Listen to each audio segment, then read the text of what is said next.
آپ کے اہل میں، مال میں، آپ کے رزق میں بہت سی برکتیں دیں، اور اس رمضان کے مہینے کو ایک فیملی ٹائم سمجھ کے گزاریں، اور بہت زیادہ ایک دوسرے سے کلوز ریلیشن شپ بنائیں اپنے بچوں کے ساتھ، اپنے ہسبینڈ اور اپنی باقی دوسری فیملی ممبرس کے ساتھ، تاکہ اس وقت کو ہم بعد میں یاد رکھیں کہ ہاں کتنا فائدہ تھا نا اس وقت میں، کہ ہم نے بہت اچھا وقت گزارا ایک دوسرے کے ساتھ انشاءاللہ۔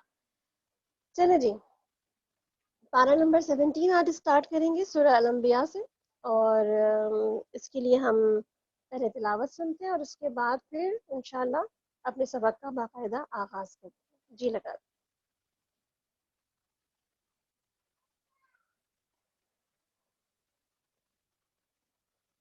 بسم اللہ الرحمن الرحیم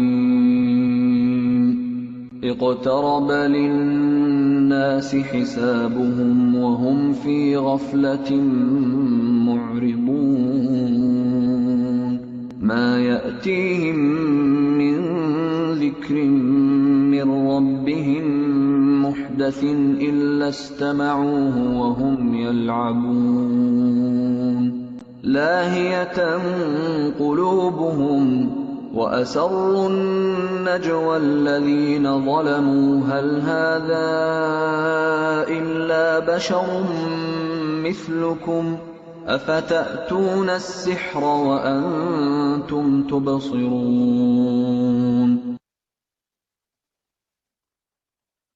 قال نحمده ونصلي على رسوله الكريم، أما بعد، فأعوذ بالله من الشيطان الرجيم، بسم الله الرحمن الرحيم، رب اشرح لي صدري ويسر لي أمري واحلل عقدة من لساني يفقه قولي، رب زدني علما، اللهم فقهنا في الدين، اللهم إني أسألك علما نافعا ورزقا طیبا وعملا متقبلا، آمین یا رب العالمین۔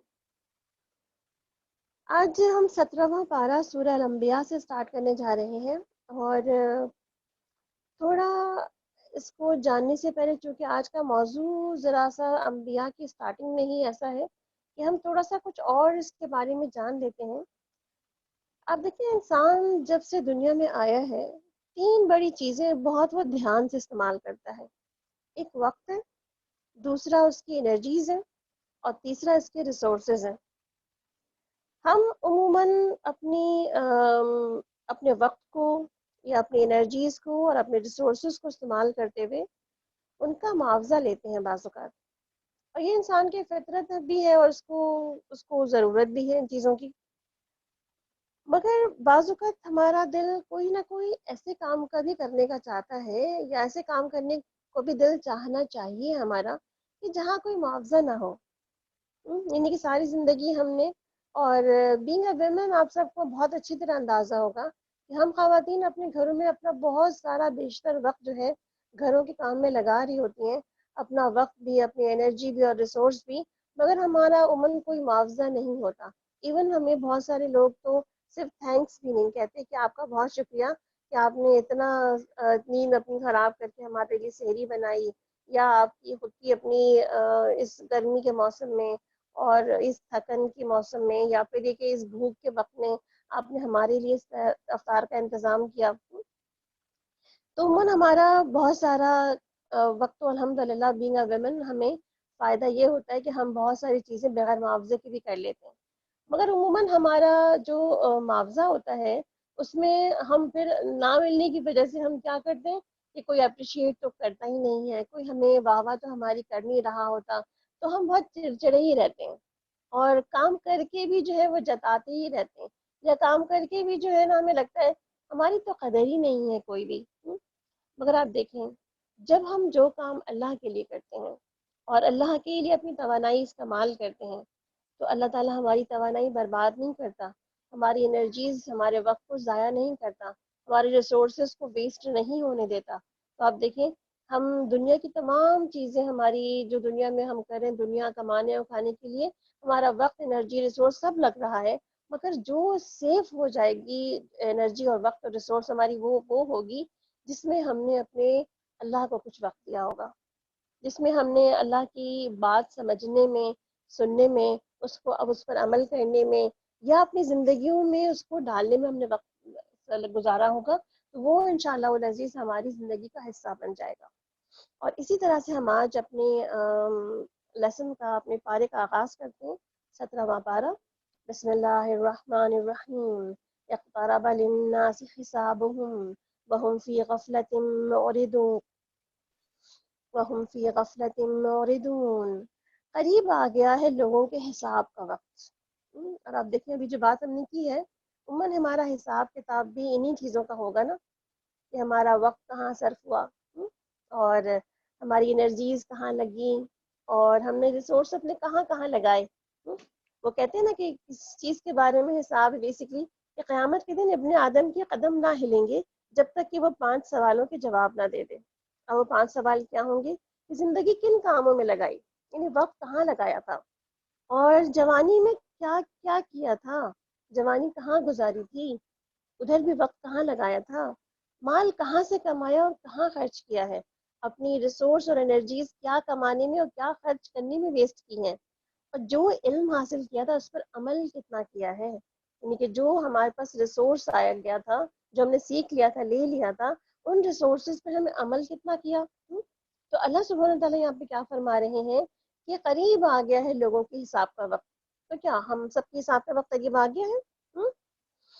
جی ہاں، ہم سب کے حساب کا وقت قریب آ جاتا ہے جیسے ہی موت کا دروازہ ہمارے گھر کے جب ہمارے کہتے زندگی میں اس پہ کھٹکھٹانے کی آواز آنے لگتی ہے، تو سمجھ لیں کہ ہمارے حساب کا وقت قریب آ گیا۔ اور یہ دروازہ کئی بار ہمیں اس وقت آنے کے قریب ہونے کا بھی ہمیں سائن اور سگنل دیتا رہتا ہے۔ حساب کیا ہوتا ہے؟ حساب کیا ہوتا ہے؟ حساب ہوتا ہے کہ جو انسان کے مرنے کے بعد اللہ سبحانہ تعالیٰ کریں گے حساب کتاب، کہ اس نے کیا کمایا، کیا کھایا، کیا لگایا، کیا لے کے آیا اپنے ساتھ، اور اس میں کتنا جو ہے وہ اخلاص تھا، کتنا اس میں کھوٹ تھا۔ تو وہ سارا کچھ جو ہے اس پہ انسان کا حساب ہوگا۔ اور یہ بھی ہم نے پیچھے دیکھ لیا کہ انسان کے حساب کا جو اعمال نامہ ہے وہ اس کے اندر ہر چیز شامل ہو جائے گی، جو اس نے آنکھوں سے دیکھی، جو اس نے کانوں سے سنی، جو اپنے اپنے دل و دماغ میں محسوس کی، جو اپنے ہاتھوں سے لکھی، ہاتھوں سے کی اور جو پاؤں سے کی، یعنی کہ اس کے اعضاء سمیت تمام چیزیں جو ہے اس کا ایک ریکارڈ ویسے ہی بنا رہی ہیں۔ تو اللہ سبحانہ تعالیٰ کیا فرما رہے ہیں کہ اس کا حساب اس وقت ہو جائے گا جیسے ہی اس کی موت آئے گی، اس کا حساب آ جائے گا۔ اب دیکھیے قیامت تو ہماری بہت قریب ہی آ لگی ہے۔ عموماً ہمیں اپنی قیامت لگتا ہے کہ بہت دور ہے، اور قیامت تو ویسے بھی بہت دور ہے، پتہ نہیں آئے گی یا نہیں آئے گی، اگر آئے گی بھی تو ہم تو ہوں گے نہیں۔ مگر آپ دیکھیں کہ ہم سب کی قیامت ہماری موت کے ساتھ نہیں آ جاتی؟ تو اللہ سبحانہ تعالیٰ یہاں پر ایک تو وہ حساب کتاب کی بات کر رہے ہیں کہ جو مرنے کے بعد ہوگا، جو قبر کے اندر ہوگا، جو قیامت کے دن حساب کتاب ہوگا، اور ایک حساب کتاب وہ ہے جو ہمارے مرتے کے ساتھ ہی ہونا شروع ہو جاتا ہے۔ تو آپ دیکھیں عموماً اللہ تعالیٰ یہاں پہ جو شکوہ کر رہے ہیں کہ لوگوں کے حساب کا وقت قریب آ گیا ہے اور پھر بھی لوگ غافل ہیں۔ آپ دیکھیں حساب سے غافل کون ہوتا ہے؟ وہی ہوتا ہے نا جس کو اپنے کل کا بھروسہ نہیں ہوتا، جس کو اپنے کل سے کوئی امید نہیں ہوتی۔ کیا کہتے ہیں کل دیکھی جائے گی، جب آئے گا کل تو دیکھ لیں گے کیا کرنا ہے اس کے لیے۔ کیوں کہتے ہیں ہم ایسا؟ ویسے کیونکہ کہ دنیا جو آج ہمیں اتنی اٹریکٹیو نظر آ رہی ہے، دنیا آج ہمیں اتنا اپنی طرف بلا رہی ہے، کھینچ رہی ہے، یا دنیا جو ہمیں ملی ہوئی ہے بہت زیادہ، ہم اسے برباد ہوتا نہیں دیکھ سکتے۔ ہم اسے برباد کرتے تو ضرور ہے، وہ چھن جائے ہم سے تو ہم یہ نہیں دیکھ سکتے۔ ہم وہ جو کھیل تماشے جو لگے ہوئے ہیں اس تماشے میں رہنا چاہتے ہیں، اس کو چھوڑنا نہیں چاہتے۔ کیوں؟ اگر ہم مان گئے کہ یہ دنیا تو بے ثبات، دنیا کی تو ثبات ہی نہیں ہے کچھ بھی، تو پھر اس کا مطلب کیا ہمیں یہ مان جانا پڑے گا کہ دنیا چھوڑ دینی پڑے گی۔ تو دنیا گئی ہاتھ سے، اس کا مطلب ہے کہ دنیا کے بڑی بڑی سرداریاں، بڑا بڑا جو عہدہ تھا، بڑے بڑے جو رینکس تھے، بڑے بڑے جو گریڈس تھے، وہ سب کے سب چلے جائیں گے۔ اور وہ سب چلے گئے تو پھر ہم کیا ہو جائیں گے؟ ہم تو چھوٹے بن جائیں گے، ہم تو لوگوں کی نظروں میں گر جائیں گے، ہماری تو وہ سے نہیں رہے گی مارکیٹ میں، وہ مارکیٹ ویلیو ختم ہو جائے گی ہماری۔ اسی لیے اب دیکھیں کہ ہم بہت سارے لوگ، ہم سب، میں اور آپ، ہم سب سمیت، ہمیں اپنے حساب کا وقت کتنا یاد رہتا ہے، ہمیں اپنی موت کتنی یاد رہتی ہے۔ یہ ہمیں کتنا یاد رہتا ہے کہ ہمیں اس دنیا سے جانا ہے، اور اس کے بعد ایک ایسی دنیا نے شروع ہو جانا ہے ہمارے ساتھ کہ جس میں کوئی اینڈ نہیں ہے، اس کی ابتدا ہماری قبر سے ہو جاتی ہے۔ تو کہتے ہیں نا کہ زندگی کی لذتوں کو توڑنے والی چیز کو یاد کیا کرو، اور وہ کون سی چیز ہے؟ وہ انسان کی موت ہے، کیونکہ موت بہت سی لذتوں کو توڑ دیتی ہے، ختم کر دیتی ہے، اس لیے لذتوں کو توڑنے والی موت کو یاد رکھا کرو۔ تو یہ بھی اللہ تعالیٰ کا یہ میسج ہے ہم سب کے لیے، اور وہ میسج کیا ہے یہاں پہ کہ ہم سب کی حساب کا وقت قریب آ گیا ہے، اور ہم سب دنیا میں لگے ہوئے ہیں، ابھی بھی دنیا ہمیں نہیں چھوڑ رہی، ابھی بھی ہم قرآن پڑھنے کے لیے، دین کی طرف آنے کے لیے، اللہ کی معرفت پانے کے لیے، ابھی بھی ہمارے پاس بہت سارے ایکسکیوزز ہیں کہ ہمارے گھر میں بہت سارے کام ہیں، ہمیں سحریاں افطاریاں بہت بنانی ہوتی ہیں، یا تو یہ کہ ہمارے پاس گھروں میں کام کرنے والے لوگ نہیں ہیں آج کل، اور ہم خود ہی کام کر رہے ہیں، تو ظاہر سی بات ہے ہمارے پاس وقت ہی نہیں ہے کہ ہم یہ بھی کریں، اور یا تو یہ کہ ہمارے پاس چونکہ گھر میں اس وقت کام کرنے والے لوگ آ جاتے ہیں، کیونکہ کچھ گھروں میں آ بھی رہے ہیں، تو ان سے کام کروانا بھی تو بہت ضروری ہے، گھر کی صفائی بھی تو بہت ضروری ہے۔ ہمارے پاس اسی قسم کے بہت سارے ایکسکیوزز ہیں جو ہم نے بنا رکھے ہیں، صرف اس لیے کہ ہمیں اللہ تعالیٰ جب پوچھیں گے کہ کیوں اپنا وقت ضائع کیا تھا، اپنا وقت کہاں لگا کر آئے، تو ہم کیا کہیں گے؟ اللہ تعالیٰ وہ کام بھی تو بہت ضروری تھا نا جہاں ہم کر کے آئے ہیں۔ تو اللہ تعالیٰ کیا فرمائیں گے؟ کیا وہ بہت ہی ویلڈ ریزن ہوگا ہمارا، یا ہمارا وہ ریزن جو ہے وہ لیم ایکسکیوز بن جائے گا؟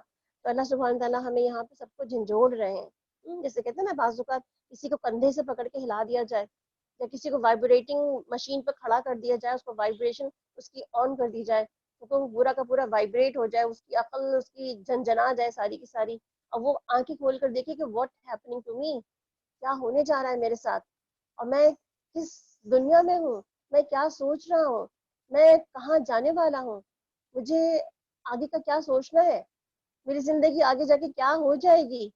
مطلب ٹو بی آنیسٹ، اگر ہم خود سب سوچیں تو کیا واقعی ہم آنیسٹلی اپنے بارے میں یہ ساری چیزیں سوچتے ہیں، یا ہمیں کبھی یہ خیال آتا ہے کہ اللہ سبحانہ تعالیٰ کہہ رہے ہیں کہ حساب تو قریب آ گیا نا، تو ہم کہتے ہیں کہ نہیں اللہ وہ تو بہت دور ہے نا، وہ تو ڈے آف ججمنٹ جس دن ہوگا اس دن حساب لیں گے آپ، مگر کیا اس حساب کی ایک کڑی، جیسے آپ کہتے ہیں جب ایگزامس دے دیتے ہیں ہم اپنے اسکولس میں، کالج میں، یونیورسٹیز میں، تو جب ایگزام دینے کے بعد اپنے ٹیچرس کا چکر نہیں لگا رہے ہوتے، پتہ چل جائے ذرا میرے ٹیچر نے مجھے کیا دیا ہے، رینک کیا ملا ہے، گریڈ کیا ملا ہے، نمبر کیا آئے ہیں، اور وہ جاننے کی کوشش نہیں کرتے رہتے ہم، اور کچھ نہ کچھ پتہ چل جاتا ہے نا کہ ہاں کیا یا یہ مل گیا، جیسے اسکولوں میں بچے بتا دیتے ہیں کہ ہاں ہماری ٹیچر نے بتا دیا فلاں کے نمبر اتنے آئیں گے، تو پھر کیا ہوتا ہے؟ پھر ہمیں جب مین رزلٹ آنے والا دن ہوتا ہے، رزلٹ ڈے، اس دن کا انتظار بھی ہوتا ہے کہ پھر بھی کہ وہاں پہ سب پورا کمپلیٹ گریڈ پتہ چلے گا، مگر یہاں پر بھی ہم جاننا چاہ رہے ہوتے ہیں۔ تو قبر ہماری وہ پہلی ہی منزل ہے جہاں پر ہم جاننا چاہ رہے ہوتے ہیں کہ what should be our results، کیا ہو سکتے ہیں، اس کی ایک جھلک ہمیں ہمارے مرتے ساتھ ہی دکھا دی جائے گی۔ تو اللہ سبحانہ تعالیٰ یہاں پہ کیا فرما رہے ہیں کہ لوگوں کے حساب کا وقت قریب آ گیا ہے، اور لوگ جو ہیں وہ غفلت میں پڑے ہوئے ہیں، ان کے پاس جو تازہ نصیحت بھی ان کی طرف آتی ہے اس کو بتکلف سنتے ہیں اور کھیل میں پڑے رہتے ہیں، یعنی فار گرانٹیڈ لیتے ہیں کہ ضرورت کیا ہے سننے کی، اس میں اب ایسا بھی کچھ نہیں ہے کہ اس کو سنا جائے یا اس کو جو ہے وہ واقعی اس کو سیریسلی لیا جائے، it's not a serious matter, تو ہم عموماً جو ہے اس کے ساتھ یہ معاملہ کر رہے ہوتے ہیں، جبکہ آپ صلی اللہ علیہ وسلم نے کیا فرمایا تھا کہ مجھ میں اور قیامت کو بھیجنے میں بس اتنا ہی فاصلہ ہے کہ جیسے دو انگلیوں کا فاصلہ ہوتا ہے، یعنی کہ سبابہ کی جو انگلی اور درمیانی جو انگلی ہے آپ نے ملا کے بتائی کہ بس اتنا فاصلہ، یعنی کہ بس اب میں آ گیا ہوں تو میرے بعد قیامت ہی آنی ہے، مطلب اتنی کلوزنس بتائیے آپ صلی اللہ علیہ وسلم نے کہ اس میں کوئی گیپ نہیں ہے اس کے اندر، مطلب اتنا قریب ہے قیامت کا دن۔ اور آپ دیکھیں نا آپ صلی اللہ علیہ وسلم نے یہ بھی تو فرمایا کہ جنت جو ہے وہ ہماری جوتی کے تسمے سے بھی زیادہ قریب ہے، اور اسی طرح سے ہمارے لیے وہ جہنم بھی جوتی کے تسمے سے زیادہ قریب ہے، ہم جس کی طرف صحیح کریں گے نا ہمارے لیے وہی قریب نظر آ جائے گی ہمیں۔ تو اگر ہم خود دیکھ لیں کہ ہم کیا مانگ رہے ہیں، آج ہمیں کہاں جانا ہے، اور ہم کس کے لیے کس کی طرف جانے کی ساری کوششیں ہم نے کر رکھی ہیں۔ تو اللہ تعالیٰ فرما کیا رہے کہ ادھر تو ان کو حال یہ ہے کہ ان کی موت قریب ہے، اور ان کا وقت پتہ ان کو جو ہے پتہ یہ سمجھ ہی نہیں آ رہی کہ حساب کتاب کتنا سخت ہونے والا ہے، اور دوسرا الٹا یہ کہ وہ سیریسلی چیزوں کو لیں تو وہ کیا لگے ہوئے وہ کھیل کود میں لگے ہوئے ہیں، اپنے دل کو انہوں نے پتہ نہیں کہاں کہاں لگا رکھا ہے. اور ظالم لوگ آپس میں سرگوشیاں کرتے ہیں کہ یہ شخص آخر تم میں سے ایک بشر ہی تو ہے. اللہ بشر مثلکم، اس بشر کی کیا بات ماننی، ایک انسان ہی تو ہے، یہ تو انسان کہنے کے لیے آئے ہیں. افتأتون السحر وانتم تبصرون، کیا تم آنکھوں دیکھتے جادو کے پھندے میں پھنس جاؤ گے، یعنی کہ تم جانتے بوجھتے بھی اس کی بات مانو گے، یہ تو ایک سحر زدہ آدمی ہے. رسول نے کہا کہ میرا رب ہر اس بات کو جانتا ہے جو آسمان اور زمین میں کی جائے، وہ سمیع بھی ہے اور علیم بھی ہے. اللہ تو سن رہا ہے، اللہ ہمیں بھی سنتا ہے ہر وقت، ہر آن. ہم کیا بولتے ہیں، ہم کیا کرتے ہیں، ہم کیا اپنے آپ سے باتیں کرتے ہیں، اپنے نفس میں باتیں کرتے ہیں، کیا کر رہے ہوتے ہیں، اللہ سب کچھ سن رہا ہوتا ہے. اور اب دل میں ہم اپنے دل میں ہم لوگوں کی غیبت نفس کرتے رہے تو بھی اللہ سن رہا ہے. دل میں کسی نہ کسی کے خلاف ہم پلاننگ اور پلاٹنگ کرتے رہے وہ بھی اللہ سن رہا ہے. اور دل ہی دل میں اللہ کا ذکر کرتے رہیں تو وہ بھی اللہ سن رہا ہے. یعنی کہ اللہ سب کچھ سن لیتا ہے جو بھی ہمارے دل و دماغ میں چل رہا ہوتا ہے. وہ کہتے ہیں کہ بلکہ یہ پریشان خواب ہے، بلکہ اس کی من گھڑت ہے، بلکہ یہ شخص تو شاعر ہی ہے. ورنہ یہ لائے کوئی نشانی جس طرح پرانے زمانے کے رسول نشانیوں کے ساتھ بھیجے گئے تھے. ان سے پہلے کوئی بستی بھی ہم نے ہلاک نہیں کی جو ایمان نہ لائی. یعنی کہ جس کو بھی ہلاک کیا ہم نے وہ اس وجہ سے کیا کہ وہ ایمان نہیں لائی تھی. اب کیا یہ ایمان لائیں گے؟ یعنی کہ ہر بستی کا انجام کیا ہوا، جو ایمان نہیں لائے گا وہ تو ہلاکت میں ہی جائے گا، دنیا میں بھی ہلاکت دیکھ لے گا اور آخرت میں تو ہے ہی بڑی ہلاکت. وما ارسلنا قبلك الا رجالا نوحي اليهم فاسالوا اهل الذكر ان كنتم لا تعلمون. اے محمد صلی اللہ علیہ وسلم، تم سے پہلے بھی ہم نے انسانوں کو ہی رسول بنا کر بھیجا تھا جن پر ہم وحی کیا کرتے تھے. تم لوگ اگر علم نہیں رکھتے تو اہل علم سے پوچھ لو، اہل کتاب سے پوچھ لو، جن کے پاس علم ہے ان سے جان لو. آپ دیکھیں یہ اللہ تعالیٰ نے ایک لا مینٹین کر دیا کہ جو چیز بھی نہیں جانتے ہو اس میں خود ساختہ ٹوٹکے اور خود ساختہ جو ہے وہ اپنی منطقیں لڑانے کی اور لاجکس پیش کرنے کی ضرورت نہیں، بلکہ اس کو باقاعدہ کنفرم کرو. جو بھی نالج ہے تمہاری، رائٹ اور رانگ، کنفرم اٹ. اور کنفرم کہاں سے؟ اہل ذکر، جو جانتا ہے، جو اسپیشلائزڈ پرسن ہے، اس سے آپ کنفرم کریں کہ آیا واقعی یہ جو میں سوچ رہا ہوں یہ ٹھیک ہے، یہ فلاں بیماری جو مجھے لگ رہی ہے میں اس میں یہ دوا کھا لوں، از اٹ اوکے، صحیح ہے میرے لیے کہ میں کھا لوں تو صحیح رہوں گا. تو کیا ہم ایسی کوئی چیزیں کھا لیتے ہیں کبھی؟ نہیں نا. کتنی احتیاط برتتے ہیں، نہیں یہ دوائی تو کسی نے نہیں کھانی، یہ دوائی تو بچوں کے منہ میں جانی نہیں چاہیے، یہ تو بالکل ایسی نہیں ہے، یہ تو بہت سخت ہے. تو آپ دیکھیں جب دنیا کے بہت سارے معاملات میں ہم ایسا نہیں کرتے تو وائے دین، وائے اسلام، وائے ہمارا مذہب، وائے کیوں ہم دین کے ساتھ یہ مذاق کر رہے ہیں کہ جس سے بھی پوچھ لو کوئی بھی بتا دے گا دین تو. کوئی بھی عالم کہیں پہ بھی بیٹھا اس کو فون کر کے پوچھ لو فلاں مسئلے کا حل بتا دے گا ہمیں. اور آپ دیکھیں آج ہمارے چینلز پہ، آج ہمارے میڈیا پر ڈھیروں لوگ بیٹھے ہوئے ہیں دین کے مسائل بتانے کے لیے، اور ہم میں سے ہر ایک جو ہے نا، ہر ایک سے ہی پوچھ رہا ہوتا ہے کہ یہ مسئلے کا حل جو ہے نا آپ بتا دیں، آپ کی رائے کیا ہے آخر. اور آپ دیکھیں اللہ تعالیٰ نے کیا فرمایا کہ اہل ذکر کون لوگ ہوں گے؟ اہل ذکر وہ لوگ ہوں گے جو واقعی ذکر کو جانتے اور سمجھتے ہوں گے. اور ذکر کی ڈیفینیشن ہم مسلسل پڑھتے چلے آ رہے ہیں پیچھے سے کہ وہ ذکر جو اطمینان دیتا ہے، وہ ذکر جو اللہ سے جوڑتا ہے، وہ ذکر جو نبی کریم صلی اللہ علیہ وسلم سے اوتھینٹیفائی ہو چکا ہوتا ہے. یعنی کہ ذکر کی یہ ساری ڈیٹیلز ہیں کہ وہ ذکر جو ہے وہ اس کنڈیشن ہوگا تو اس کو ہم کہیں گے ہاں ہی از اہل الذکر، یہ بندہ ہے اہل ذکر، کہ یہ فلاں بندی ہے جو اہل ذکر ہے. اس سے بات پوچھ لی جائے تو وہ صحیح نالج یا اوتھینٹک نالج جو ہمیں بتائے گی. ان رسولوں کو ہم نے ایسا جسم نہیں دیا کہ وہ کھاتے نہ ہو، نہ وہ سدا جینے والے تھے. پھر دیکھ لو کہ آخر ہم نے ان کے ساتھ اپنے وعدے پورے کیے اور انہیں جس کو ہم نے چاہا بچا لیا اور حد سے گزر جانے والوں کو ہلاک کر دیا. لقد انزلنا الیکم کتاب فیہ ذکرکم. لوگوں میں نے تمہاری طرف ایک ایسی کتاب بھیجی ہے جس میں تمہارا اپنا ہی ذکر ہے. سبحان اللہ، یہ میری کتاب ہے، اس میں میرا ذکر ہے، اس میں میری باتیں لکھی ہوئی ہیں. اب دیکھیں how close we feel about that, کہ کتنا اچھا لگتا ہے اس کو سن کر کے دس از مائی بک. جیسے ہم کہتے ہیں نا کچھ چیزوں کو اگر ہم اون کرتے ہیں، یہ کہتے ہیں نا کہ یہ میری چیزیں ہیں، تو اس سے کتنی ہمیں کلوزنس فیل ہوتی ہے کہ ہاں دس از مائن، یہ میری چیز ہے. تو اللہ تعالیٰ یہاں پہ کیا فرمانے، فیہ ذکرکم، یہ تمہارا ذکر ہے. اور اس ذکر کو ہم کب اٹھا رہے ہوتے ہیں؟ ہم اس کو اٹھاتے ہیں بس جی رمضان آ گیا اس کو اٹھا لیں اور اس کو پڑھ لیں، اور یا تو کوئی مر گیا کوئی جی گیا تو اس کو اٹھا لیں اور پڑھ لیں، اور یہ اپنا ذکر کو ہم مصیبت اٹھا کے پڑھتے ہوتے ہیں۔ تو یہاں پہ اللہ سبحانہ تعالیٰ سے ہمیں کیا فرما رہے ہیں، فی ہی ذکرکم، یہ تمہارا ذکر ہے، اٹس یور، کہتے ہیں نا کہ آپ کا اپنا، آپ کے بارے میں بات کر رہا ہے یہاں پہ۔ اس کا مطلب کیا ہے، جو جہاں پر ہمارے بارے میں آپ دیکھیں، کسی کتاب میں آپ نے کبھی کچھ لکھا ہو، کسی آپ نے میگزین میں کوئی آرٹیکل لکھا ہو، کسی اخبار میں کوئی آرٹیکل لکھا ہو آپ نے، اور جہاں وہ آرٹیکل لکھا ہوتا ہے اور آپ کا نام فلاں وہاں پہ ڈی جی لکھا ہوتا ہے، آپ اسے کتنا اٹھا کے سیو کر کے کٹ کر کے اپنے پاس رکھتے ہیں کہ میرا نام لکھا ہوا، میرے نام سے چھپی یہ چیز میرے نام کی ہے۔ How honoured you feel about it.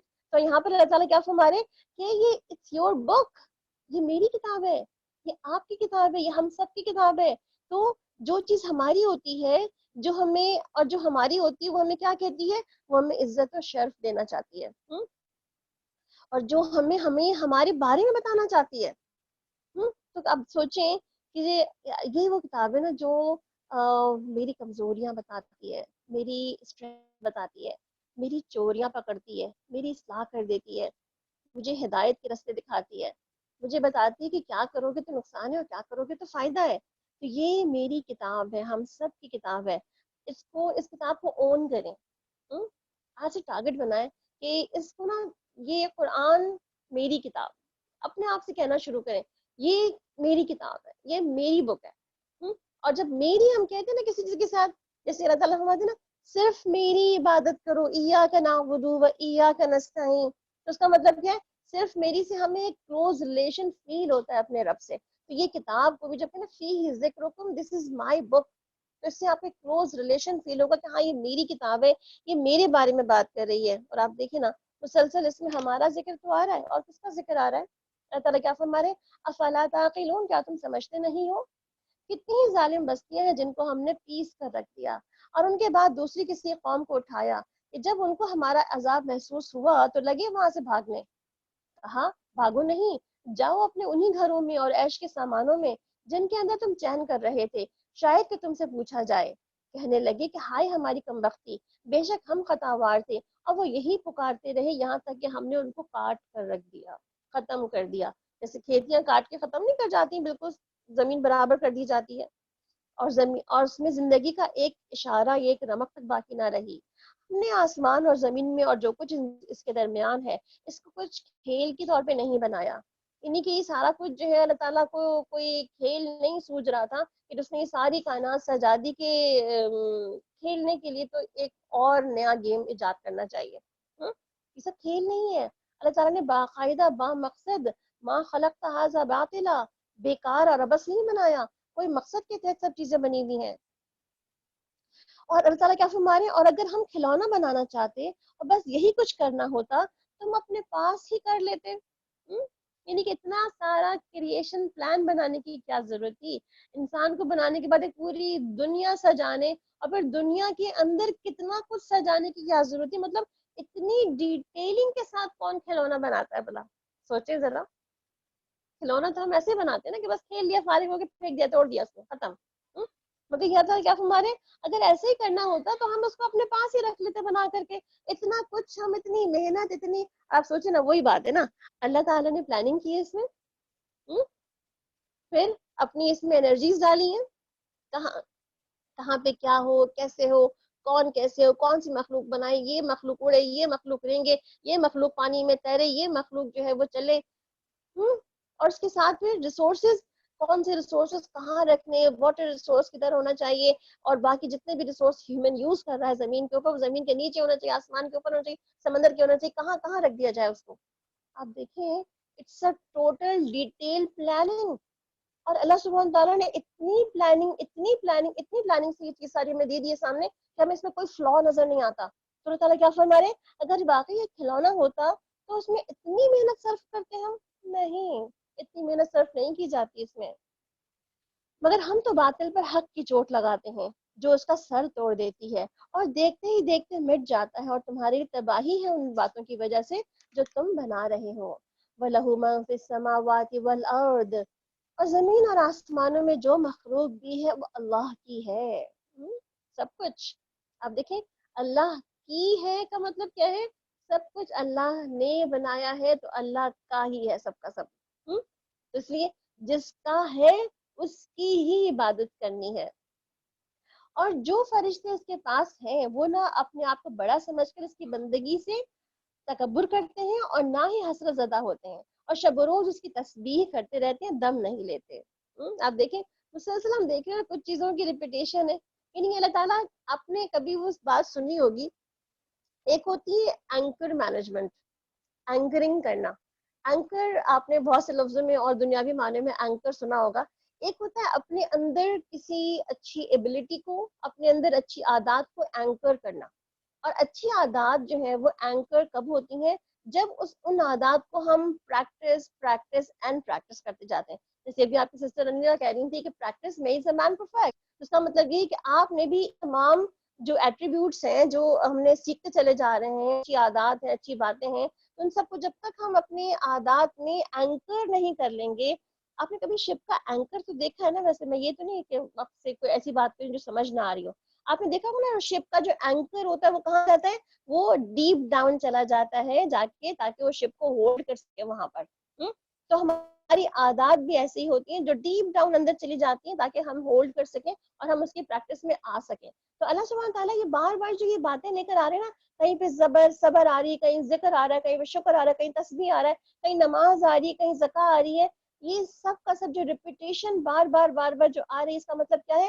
ہمارے اندر اللہ سبحانہ تعالیٰ یہ ساری باتیں اینکر کرنا چاہتے ہیں، ہماری ڈیپ ڈاؤن ہمارے سب کانشیس میں اس کو ڈال دینا چاہتے ہیں، تاکہ ہم کانشیسلی پھر ان سب کاموں کو کرنے کے لیے کوئی ایفرٹ نہ لگائیں، ایفرٹ لیسلی سارے کام کر لیں ہم. تو یہاں پر اللہ سبحانہ تعالیٰ ہمیں کیا بتا رہے ہیں کہ تسبیح تو فرشتے کرتے ہی رہتے ہیں اور دم بھی نہیں لیتے.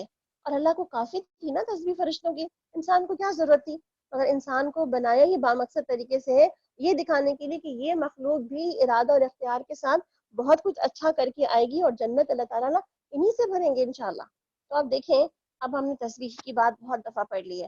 آپ نے بہت ساری تسبیح اب دیکھ لی ہوگی، کون کون سی تسبیح آپ کس کس وقت کرتے ہیں. کیا آپ نے ابھی تک اپنی تسبیحات ڈیوائڈ کر لی ہیں کہ صبح کون سی پڑھنی ہے، دوپہر کون سی، شام کون سی اور رات کون سی؟ یا بعض اوقات بعض سی نمازوں میں آپ کے پاس تسبیح کا ٹائم نہیں ہے تو آپ نے کہا چلو میں فجر کی نماز کے بعد زیادہ تسبیحات پڑھ سکتی ہوں، عشاء کے بعد ٹائم ہے، عشاء کے بعد زیادہ نماز کی تسبیحات میں پڑھ سکتی ہوں، یا عصر کے بعد آپ کے پاس تھوڑا ٹائم ہے جس میں کیونکہ عصر بہت لمبی ہوتی ہے ہماری، اگر ہم ارلی نماز پڑھ لیں تو اس وقت تسبیحات ہو سکتی ہے. تو کون سا ٹائم آپ نے اپنی تسبیحات کے لیے سلیکٹ کر رکھا ہے؟ اور کیا آپ نے اپنی ڈیلی کی تسبیحات کو ڈیوائڈ کر رکھا ہے، مارننگ میں یہ، ایوننگ میں یہ؟ اگر آپ نے اس کی ڈویژن نہیں کر رکھی ہے اور صرف ابھی آپ جب جو یاد آتا ہے وہ پڑھ لیتے ہیں، کام کے دوران کچھ پڑھ رہے ہیں، بیٹھ کے کچھ پڑھ رہے ہیں اور کچھ رینڈم بس پڑھتے چلے جا رہے ہیں، اگر آپ نے اس کو کسی چیز کو لکھ نہیں ڈالا، جو کرے اپنی جیسے پیچھے کا نا گول سیٹنگ میں کیا ہے، اپنے ٹارگیٹس کو لکھ لیں. جب تک اپنے ٹارگیٹس کو لکھ نہیں لیتے نا، ہم اس کو اچیو نہیں کر پاتے. جب تک ہماری وہ دماغ میں رہتی ہے نا وہ ٹارگیٹ سارے کے سارے، تو کچھ ہم کرتے ہیں کچھ ہم نہیں کرتے، اور کوئی چیک لسٹ تو ہمارے سامنے نہیں، اس لیے ہم کہتے ہیں چلو اللہ غفور الرحیم ہے، معاف تو کر دے گا، ہم نے کچھ وعدے کیے تھے بس پورے نہیں کیے اپنے ساتھ. اس کا مطلب کیا ہے؟ ہمیں آج اگر کوئی ڈیلی ٹارگیٹس ہمیں ڈالنے ہیں تو ہم آج ہی اپنے ان ڈیلی ٹارگیٹس کے اوپر کام کریں، اور ایک اپنی چیک لسٹ ضرور بنا لیں جس میں ہم اپنے جتنے بھی تسبیحات ہیں اس کو ڈیوائڈ کر لیں کہ ہم نے کون سی تسبیح کب کب پڑھنی ہے اور کتنے ٹائم پڑھنی ہے، اور اس کو پڑھ کے چیک کا کہتے ہیں نا وہ چیک کا وہ جو سائن جو ہے نا وہ لگا دیں کہ ہاں میں نے پڑھ لی ہے، آج کے دن کی ہو گئی، کل کے دن کی ہو گئی، ایک ویک کا بنا لیں، دن کا بنا لیں، منتھ کا بنا لیں، جیسا دل چاہے بنا لیں آپ چیک لسٹ اس کے اندر. مگر پلیز جب تک آپ اس پہ ٹارگیٹلی ورک آؤٹ نہیں کریں گے تو یہ ساری چیزیں بھی جو ہے نا وہ یہ ساری جو اینکرنگ ہو رہی ہے اللہ سبحانہ تعالیٰ ہم سے کریں. اور آپ دیکھیں کس طرح سے نہ صرف یہ کہ ہمارے ایک ایک چیزیں اینکر کی جا رہی ہیں، بلکہ اٹس اے چین اینکرنگ، یعنی کہ ہر ایک جو عادت ہے وہ دوسری عادت سے انٹر ریلیٹڈ ہے. تو اللہ سبحانہ تعالیٰ نے کیا بتا رہے ہیں کہ یہ ساری چیزیں انسان کے لیے تمہاری ضرورت ہے، تمہارا ذکر ہے، تمہاری باتیں ہیں، تمہاری بھلے کے لیے کہی جا رہی ہیں، تمہاری باڈی نیڈ ہے، تمہاری فزیکل نیڈ ہے، تمہاری اسپرچل نیڈ ہے یہ، اور یہ ساری نیڈس پوری ہوں گی تبھی جا کے تمہارے لیے آگے کی زندگی بہتر ہوگی، تبھی تمہارا حساب کتاب آسان، اور جبھی تو ہم کہتے ہیں نا اللہم حاسبنا حسابا یسیرا، اللہ حساب آسان کر دینا. تو حساب آسان کس طرح سے ہوگا کہ جب ہم یہ واقعی اپنے حساب کی تیاری میں ان سب چیزوں کو شامل رکھیں گے انشاءاللہ. تو ہم آج سے اپنی تسبیحات کا کچھ ٹائم ٹیبل سیٹ کر لیتے ہیں انشاءاللہ. کیونکہ آپ دیکھیں نا کہ اللہ سبحانہ تعالیٰ کیا فرماتے ہیں کہ زمین کے آسمان پر ایک بالشت بھر جگہ بھی ایسی نہیں کہ جہاں پہ کوئی فرشتہ سجدے میں نہیں پڑا ہوا. سوچیں کتنا بڑا آسمان ہے نا, جو ہمیں تھوڑا بہت دکھتا ہے اس سے کہیں بڑا پوری دنیا میں چھایا ہوا آسمان ہے نا. اس میں بالش بھر جگہ, بالش تو پتہ ہے نا, اپنی ہاتھوں کو دیکھیے ذرا کتنا ہوتا ہے بالش. اتنی سی جگہ بھی ایمٹی نہیں ہے کہیں پہ جہاں کوئی فرشتہ سجدے میں نہیں پڑا ہوا. اللہ کو تو عبادت گزاروں کی ضرورت نہیں ہے. اللہ کو اس مخلوق کی نیڈ نہیں ہے کہ جو ضرورت کہ اللہ تعالیٰ کے آگے عبادت کرے, اس کی جھکے آگے.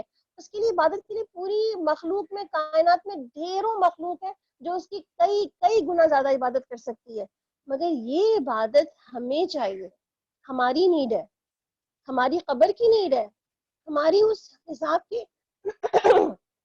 حساب کے دن کی نیڈ ہے, وہ ہماری پل صراط کراس کرنے کی نیڈ ہے. تو آج ہم اپنی نیڈس کو خود ہی دیکھ لیں. اور آپ دیکھیں نا, ہماری کچھ نیڈز ہیں, کچھ وانٹس ہیں. اب پہلے بھی ہم کل سے بات کر چکے ہیں کہ ہماری نیڈس, ہماری وانٹس اور ہماری نیسیسٹی, ہمیں ان تینوں کا فرق پتہ ہونا چاہیے, چاہے وہ دنیا کی اپنے گھروں کی ضروریات میں یا اپنے دینی معاملات میں. ان چیزوں کا پتہ ہونا بہت ضروری ہے. اور آپ دیکھیں اسی لیے ہم وقتاً فوقتاً آپ سے بہت ساری اپنی تسبیحات کے کارڈز اور دعاؤں کی بکس اور سب چیزیں شیئر کرتے رہتے ہیں کہ آپ کے لیے نا ہیلپنگ ٹولز ہیں یہ. کبھی آپ خود بھول جاتے ہیں, اچھا کچھ اٹھا لیں ہاتھ میں, پکڑ لیں, پکڑ کے بیٹھ جائیں گے نا تو پڑھنا شروع کر دیں گے. آپ کے لیے یا نستعین بار بار میں آپ کو مینشن کر رہی ہوتی ہوں کہ بہت اچھی ہینڈی بک ہے کہ آپ کو بہت ساری دعائیں ایک جگہ مل جاتی ہیں, تو کبھی بھی اٹھا کے بیٹھے تو اس کو باری باری پڑھتے چلے جائیں.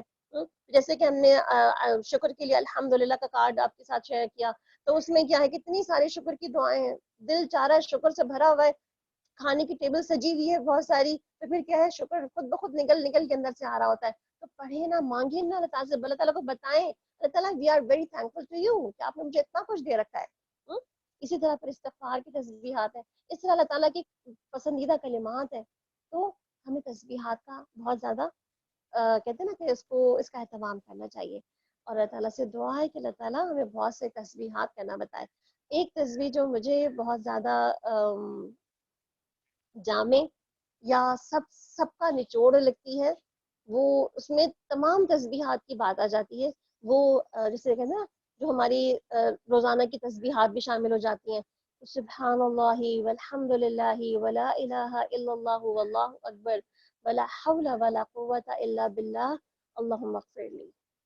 یہ مجھے بہت اچھی تسبیح لگتی ہے رومن, اور کیونکہ اس میں سب کچھ اکٹھے ہو جاتا ہے, ہر کچھ آ گیا اس کے اندر, اور اپنی مغفرت کی دعا بھی ساتھ میں آ گئی. تو اگر آپ یہ تسبیح پڑھ لیتے ہیں الحمدللہ, دن میں 100 مرتبہ بھی پڑھ لیتے ہیں اگر, تو آپ سوچ لیں کہ آپ نے بہت بڑا کارنامہ انجام دے دیا آج کے دن میں. جتنا زیادہ کرے گا کوئی بھی, وہ اس کے لیے اتنا ہی زیادہ ہے پھر الحمدللہ. کیا ان لوگوں کے بنائے ہوئے عرضی خدا ایسے ہیں کہ اٹھا کھڑا کرتے ہوں؟ اگر آسمان اور زمین میں ایک اللہ کے سوا دوسرے اور بھی خدا ہوتے تو دونوں کا نظام بگڑ جاتا. بس پاک ہے اللہ رب العرش ان باتوں سے جو یہ لوگ بنا رہے ہیں. اپنے کاموں کے لیے وہ کسی کے آگے جواب دہ نہیں, اور سب اسی کے آگے جواب دہ ہیں. انہیں کسی کا حکم نہیں چلتا, کوئی کوشچن نہیں کر سکتا اس سے کہ اللہ تعالیٰ یہ کیوں کیا, اتنی بارش کیوں برسائی, اتنا بڑا زلزلہ کیوں لایا, اتنا جو ہے وہ تباہی ہو گئی, اتنا نقصان ہو گیا, اتنا کورونا کیوں پھیلایا, اتنے دنیا میں لوگ مر گئے. Nobody can question him کہ آپ نے ایسا کیوں کیا. کیا اسے چھوڑ کر انہوں نے دوسرے الہ بنا لیے ہیں؟ اے محمد صلی اللہ علیہ وسلم ان سے کہو, لاؤ اپنی دلیل, یہ کتاب بھی موجود ہے جس میں میرے دور کے لوگوں کی نصیحت ہے, اور وہ کتابیں بھی موجود ہیں جن میں مجھ سے پہلے لوگوں کی لیے نصیحت تھی, مگر ان میں سے اکثر لوگ حقیقت سے بے خبر ہیں, اس لیے منہ موڑے ہوئے ہیں. ہم نے تم سے پہلے جو بھی رسول بھیجے ہیں اس کو یہی وحی کی کہ میرے سوا کوئی الہ نہیں ہے, بس تم لوگ میری ہی بندگی کرو. وقالوا اتخذ الرحمن ولدا سبحانہ, کہتے ہیں کہ رحمان اولاد رکھتا ہے, سبحان اللہ, وہ تو اللہ کے بندے ہیں جنہیں عزت دی گئی ہے, اور اس کے سامنے بڑھ کر نہیں بولتے, بس اس کے حکم پر عمل کرتے ہیں. اور جو کچھ ان کے سامنے اسے بھی وہ جانتا ہے, اور جو کچھ ان سے اوجھل ہے اسے بھی وہ باخبر ہے. وہ کسی کی سفارش نہیں کرتے سوائے اس کے جس کے حق میں سفارش سننے پر اللہ راضی ہو, اور اس کے خوف سے ڈرتے رہتے ہیں. جو ان سے کوئی کہہ دے کہ اللہ کے سوا میں بھی کوئی الہ ہوں تو ہم اسے جہنم کی سزا دیں، اور ہمارے ہاں ظالموں کا یہی بدلہ ہے، یعنی کہ شرک کا سب سے بڑا برا انجام یہی ہے کہ جو بھی خدائی کا کرے اس کو جہنم میں جانے والا ہے، کیونکہ ان شرک لظلم عظیم۔ کیا وہ لوگ جنہوں نے انکار کر دیا غور نہیں کرتے کہ یہ سب آسمان اور زمین وہاں ملے ہوئے تھے، پھر ہم نے انہیں جدا کر دیا اور پانی سے ہر زندہ چیز پیدا کی۔ یہاں پر اللہ سبحانہ تعالیٰ ایک اور ہمیں سوچنے کا مقام دے رہے ہیں، یعنی کہ اور ہمیں غور و فکر اور ہمیں کائنات پہ غور و فکر کرنا سکھا رہے ہیں، کہ یہ بتانے کے بعد کہ پہلے کائنات باہم ملی ہوئی تھی اور اللہ سبحانہ تعالیٰ نے اس کو جو ہے وہ دونوں کو الگ الگ کر دیا۔ آج کل ہمارے ہاں جس کو سائنس کیا کہتی ہے، بگ بینگ تھیوری کے نام سے جانتی ہے، کہ بڑا دھماکہ ہوا اور دنیا الگ ہو گئی، آسمان اوپر چلا گیا اور زمین نیچے رہ گئی، اور یہ دھماکے سے سب کچھ ہو گیا۔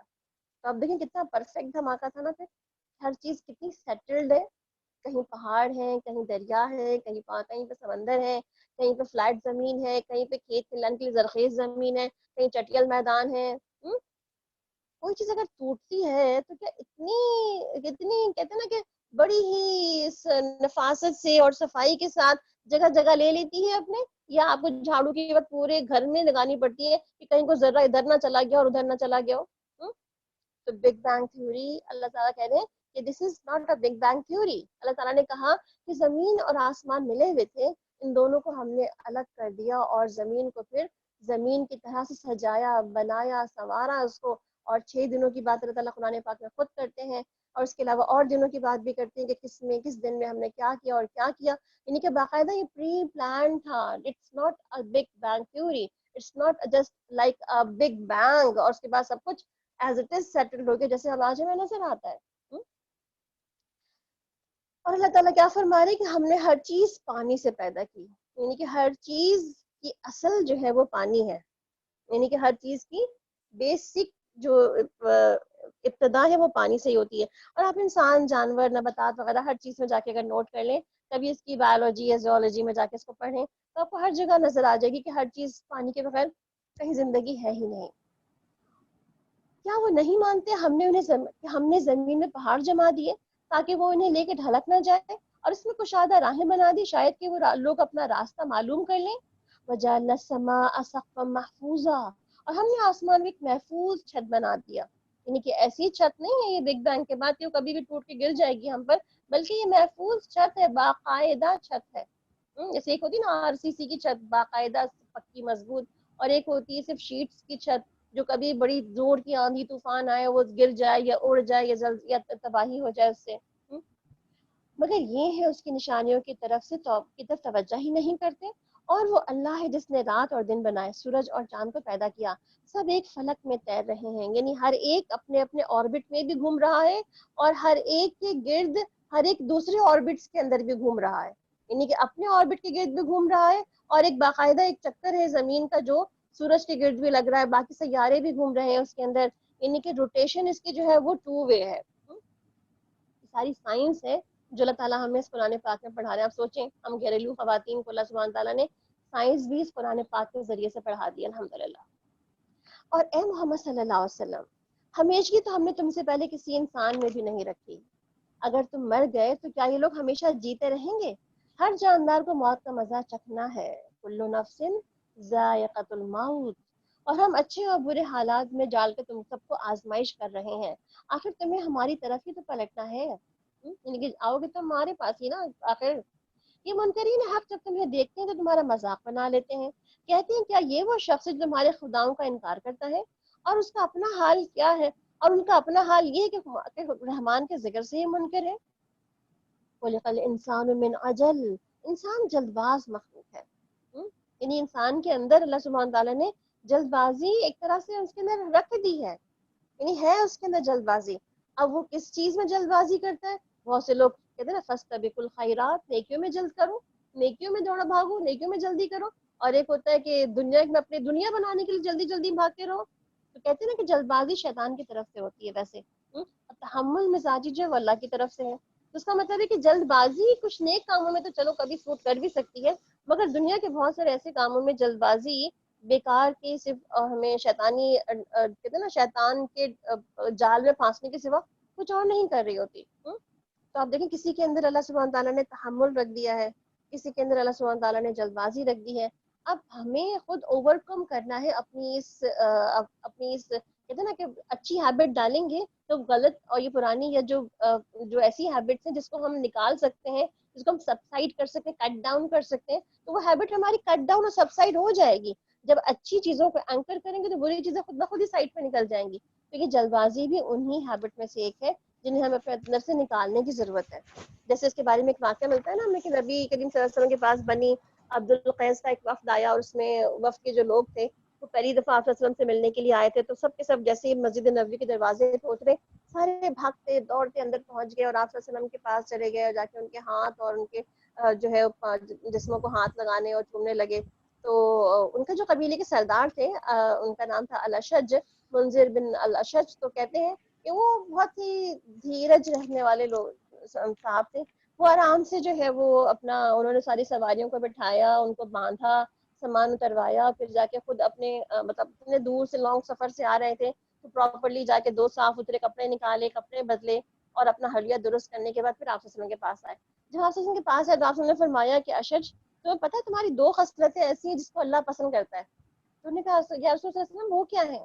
تو انہوں نے کہا الحلم والانات, یعنی تحمل اور جو ہے وہ دور اندیشی, فار سائٹڈنس اینڈ فار بیئرنس.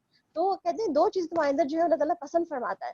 تو انہوں نے کہا اللہ سبحانہ تعالیٰ سے پسند فرماتا ہے. انہوں نے کہا کیا یہ میرے اندر جو ہے وہ جبلت میں, میری جبلت میں ہے, میری فطرت میں ڈلی ہوئی ہے, مطلب خلقی ہے, یہ اللہ تعالیٰ نے خود ڈالی ہے, یا خلقی ہے, یہ میں نے خود پیدا کی ہے؟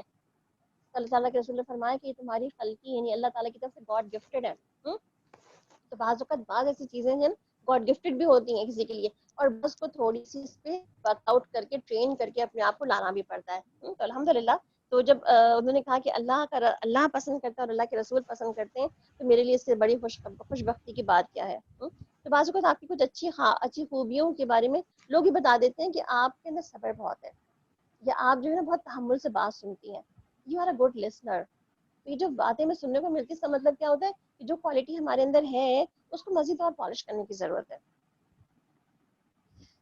پھر کہتے ہیں کہ ابھی میں تم کو نشانیاں دکھائی دیتا ہوں, جلدی نہ مچاؤ. یہ لوگ کہتے ہیں آخر یہ دھرم کی کب پوری ہوگی اگر تم سچے ہو. کاش ان کافروں کو اس وقت کچھ علم ہوتا, جبکہ یہ نہ اپنے منہ آگ سے بچا سکیں گے, نہ اپنی پیٹھیں, اور نہ ان کو کہیں اور مدد پہنچ سکے گی. وہ بلا اچانک آ جائے گی اور انہیں ہر طرح سے دبوچ لے گی. یہ نہ اس کو دفع کر سکیں گے اور نہ ہی اس کو لمحہ بھر مہلت بھی مل سکے گی. مذاق تم سے پہلے بھی رسولوں کا اڑایا جا چکا ہے, مگر ان کا مذاق اڑانے والے اسی چیز کے پھیر میں آ کر رہے جس کا وہ مذاق اڑا رہے تھے. اے محمد صلی اللہ علیہ وسلم ان سے کہو, کون ہے جو رات کو یا دن کو تمہیں رحمان سے بچا سکتا ہو, مگر یہ اپنے رب کی نصیحت سے منہ موڑے ہوئے ہیں. کیا کچھ ایسے الہ رکھتے ہیں جو ہمارے مقابلے میں ان کی حمایت کریں؟ وہ تو خود اپنی مدد نہ کر سکتے اور نہ ہماری ہی تائید ان کو حاصل ہے. اصل بات یہ ہے کہ لوگوں کو, ان کے آباء و اجداد کو ہم زندگی کا سر و سامان دیے چلے گئے, یہاں تک کہ ان کو عمر لگ گئی, مگر کیا انہیں نظر نہیں آتا کہ ہم زمین کو مختلف سمتوں سے گھٹاتے چلے آ رہے ہیں. یعنی کہ زمین سمٹ رہی ہے, کفر اور شرک سمٹ رہا ہے, اور دین اسلام پھیل رہا ہے. دونوں معنی لیے جاتے ہیں, لٹرلی بھی زمین سمٹ رہی ہے اور نظریاتی طور پہ بھی زمین سمٹ رہی ہے. میں تو وحی کے ذریعے تمہیں خبردار کر رہا ہوں, مگر بہرے پکار کو نہیں سنا کرتے, جبکہ انہیں خبردار کیا جائے. اور اگر تمہارے رب کا ذرا سا عذاب انہیں چھو جائے تو اب بھی چیخ اٹھیں گے کہ ہائے ہماری کمبختی, بے شک ہم ہی خطاوار تھے. وَنَدَعُ الْمَوَازِينَ الْقِسْطَ لِيَوْمِ الْقِيَامَةِ فَلَا تُظْلَمُ نَفْسٌ شَيْئًا وَإِنْ كَانَ مِثْقَالَ حَبَّةٍ مِّنْ خَرْدَلٍ أَتَيْنَا بِهَا وَكَفَىٰ بِنَا حَاسِبِينَ. قیامت کے روز ہم ٹھیک ٹھیک تولنے والے ترازو رکھ دیں گے, پھر کسی شخص پہ ذرہ برابر ظلم نہ ہوگا. جس کا رائی کے دانے برابر بھی کچھ کیا دھرا ہوگا وہ ہم سامنے لے آئیں گے, اور حساب لگانے کے لیے ہم کافی ہیں.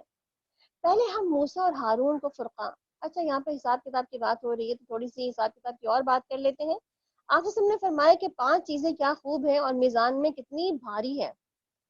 اور جیسے ابھی میں نے آپ کو ایک ذکر بتایا تھا, وہ یہیں سے مجھے اس کی بھی موٹیویشن ملی تھی کہ سبحان اللہ, الحمدللہ, اللہ اکبر, اور لا الہ الا اللہ، یہ ہو گئے 4 ذکر، اور 5واں نیک اولاد جو فوت ہو جائے اور والدین اس کو اجر کی نیت سے اس پہ صبر کریں. تو یہ 5 چیزیں ایسی ہیں جو میزان پر بہت بھاری ہیں. اس لیے آج سے تو آپ کی تسبیح ایک شامل ہو جانی چاہیے آپ کے، کہتے ہیں نا کہ چلتے پھرتے اٹھتے بیٹھتے سوتے جاگتے، کہ ہر نماز کے اینڈ میں کیا، سبحان اللہ والحمد للہ ولا الہ الا اللہ واللہ اکبر. اب پھر تھوڑا سا اور ایڈ کر لیں، جنت کے باغات اور جنت کے جو ہے، اگر آپ کو قصر و محلات چاہیے تو لا حول ولا قوت الا باللہ، اور اللہ کی مغفرت و بخشش چاہیے تو اللہم اغفر لی ساتھ میں ایڈ کر لیں. ٹھیک ہے جی. تو یہ اس سے پھر انشاءاللہ العزیز میزان بھر جائے گا. پھر میزان بھرنے کی اور بہت سی چیزیں ہیں، جو ہم صدقہ جاریہ کے بہت سارے کام کرتے ہیں وہ بھی ہمارا میزان بھرتے ہیں. اس کے لیے اگر ہم ایمان و ثواب کی نیت سے کچھ بھی، جیسے کہتے ہیں نا کہ نبی صلی اللہ علیہ وسلم نے فرمایا کہ جس شخص نے ایمان و ثواب کی نیت سے ایک گھوڑا بھی اللہ کی راہ میں وقف کر دیا تو اس گھوڑے کا کھانا پینا، اس کی لید اور اس کا پیشاب سب کا سب قیامت کے دن جو ہے ترازو میں تول دیا جائے گا. یعنی کہ گھوڑا خود تول دیا جائے گا، گھوڑا جو کھاتا تھا اس کا وزن بھی کر دیا جائے گا، اور اس کا جو نکالتا تھا اس کا وزن بھی کر دیا جائے گا. یعنی کہ ہر چیز تول کے اس کی گھوش کے اعمال نامے میں رکھ دی جائے گی کہ یہ ہے تمہارا گڈ ڈیڈ جو تم نے دنیا میں کر کے آئے تھے. تو اس کا مطلب کیا ہے، اپنے اعمال نامے کو، اپنے میزان کو وزنی بنانے کے لیے دنیا میں کام ہمیں آج یہی کرنے ہوں گے. اور آپ دیکھیں جو ہم نے کلمہ لا الہ الا اللہ پڑھا نا، اسی طرح شہادتین کے بارے میں بھی آتا ہے کہ یہ بھی میزان کو بھر دیتا ہے. یعنی کہ لا الہ الا اللہ محمد رسول اللہ.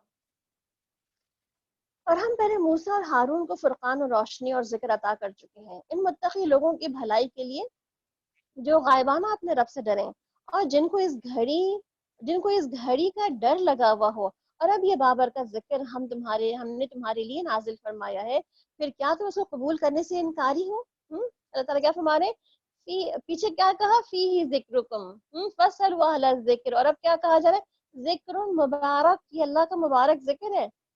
تو آپ دیکھیں ایسی مجالس جہاں پہ قرآن اور حدیث کا ذکر ہو وہ بابرکت ہے. ایسے کلام بابرکت ہے جو ان جگہوں پہ پڑھا جائے. ایسی نصیحت کرنا بھی بابرکت ہے جو ایسی جگہوں پہ کی جائیں. ایسا انسان کہتے ہیں نا، ایسی انسانی زندگی جو ان نصیحتوں کو سن کے بدل جائے وہ بھی بابرکت ہے. اور دنیا میں بھی اس کی برکتوں کا فائدہ ہے، اور آخرت میں بھی اس کے اجر و ثواب کا بہترین فائدہ ہے. اور اس کی بہت سی برکات تو یہ بھی ہے کہ سینے کی تنگی اور گھٹن بھی دور کر دی جاتی ہے. یعنی کہ اس ذکر کے بہت سارے فائدے ہیں. اس لیے اس علم کے لیے تو ہم ضرور اپنی کوششیں لگائیں اور اپنی جان لگائیں کہ اللہ تعالیٰ ہمیں اس ذکر سے برکت ہی برکت عطا کرے. تو آپ دیکھیں ذکر مبارک، قرآن برکت والا ذکر، اور برکت کا مطلب کسی چیز میں اضافہ کرنا. تو ہمیں ابھی کیا برکتیں چاہیے؟ اللہ ہمارے علم میں اضافہ فرما، ہمارے عمل میں اضافہ فرما، ہماری نیک اعمال میں اضافہ فرما، ہمارے کہتے ہیں نا ہمارا حسن خاتمہ اللہ تعالیٰ بہترین طریقے سے کروا. تو ہماری کیا دعائیں نا، برکتوں کی دعائیں نا، کہ دنیا میں رہتے ہوئے زمین پہ برکتیں، اور قبر میں جاتے ہوئے قبر کی برکتیں، اور حشر میں اٹھتے ہوئے ہمارے اعمال کی برکتیں ہمیں نصیب ہوں. آمین. اسی سب کی ہماری کوشش ہے نا. اس سے پہلے ہم نے ابراہیم علیہ السلام کو ہوش مندی بخشی تھی، اور ہم اس کو خوب جانتے تھے. یاد کرو وہ موقع کہ جب اس نے اپنے باپ اور اپنے قوم سے کہا تھا کہ یہ مورتیں کیسی جن کے تم آگے جمے ہوئے ہو. انہوں نے جواب دیا کہ ہم نے اپنے باپ دادا کو ان کی عبادت کرتے ہوئے پایا ہے. اس نے کہا تم بھی گمراہ ہو، تمہارے باپ دادا بھی گمراہی میں پڑے ہوئے تھے. انہوں نے کہا کیا تم ہمارے سامنے اپنے اصلی خیالات پیش کر رہے ہو یا مذاق اڑا رہے ہو؟ اس نے جواب دیا کہ نہیں، بلکہ فی الواقع تمہارا رب وہی ہے جو زمین اور آسمان کا رب ہے، ان کا پیدا کرنے والا ہے. اس پر میں تمہارے سامنے گواہی دیتا ہوں، اور خدا کی قسم میں تمہاری غیر موجودگی میں تمہارے ضرور بتوں کی خبر لوں گا. چنانچہ اس نے ان کو ٹکڑے ٹکڑے کر ڈالا اور صرف ان کے بڑے کو چھوڑ دیا تاکہ شاید وہ ان کے ساتھ کہ اس کی طرف رجوع کر سکیں. پھر جب انہوں نے بعد میں اپنے بتوں کا حال دیکھا تو کیا کہا، ہمارے خداؤں کا یہ حال کس نے کر دیا؟ تو بڑا ہی ظالم تھا وہ بولے. ایک نے کہا کہ ہم نے ایک نوجوان کو اس کا ذکر کرتے ہوئے سنا تھا جس کا نام ابراہیم ہے.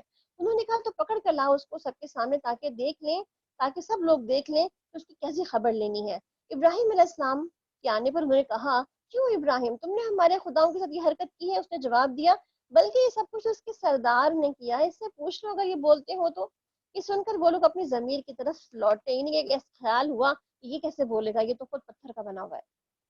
کہنے لگے واقعی تم خود ہی ظالم ہو. مگر پھر ان کی عقل پلٹ گئی. یعنی کہ ایک لمحے کے لیے وہی بات ہے نا، اس وقت جب جادوگروں نے وہ دیکھا تھا معجزہ، تو ایک لمحے کے لیے ان کی آنکھیں پلٹ گئیں، ان کو عقل آ گئی، انہوں نے مان لیا۔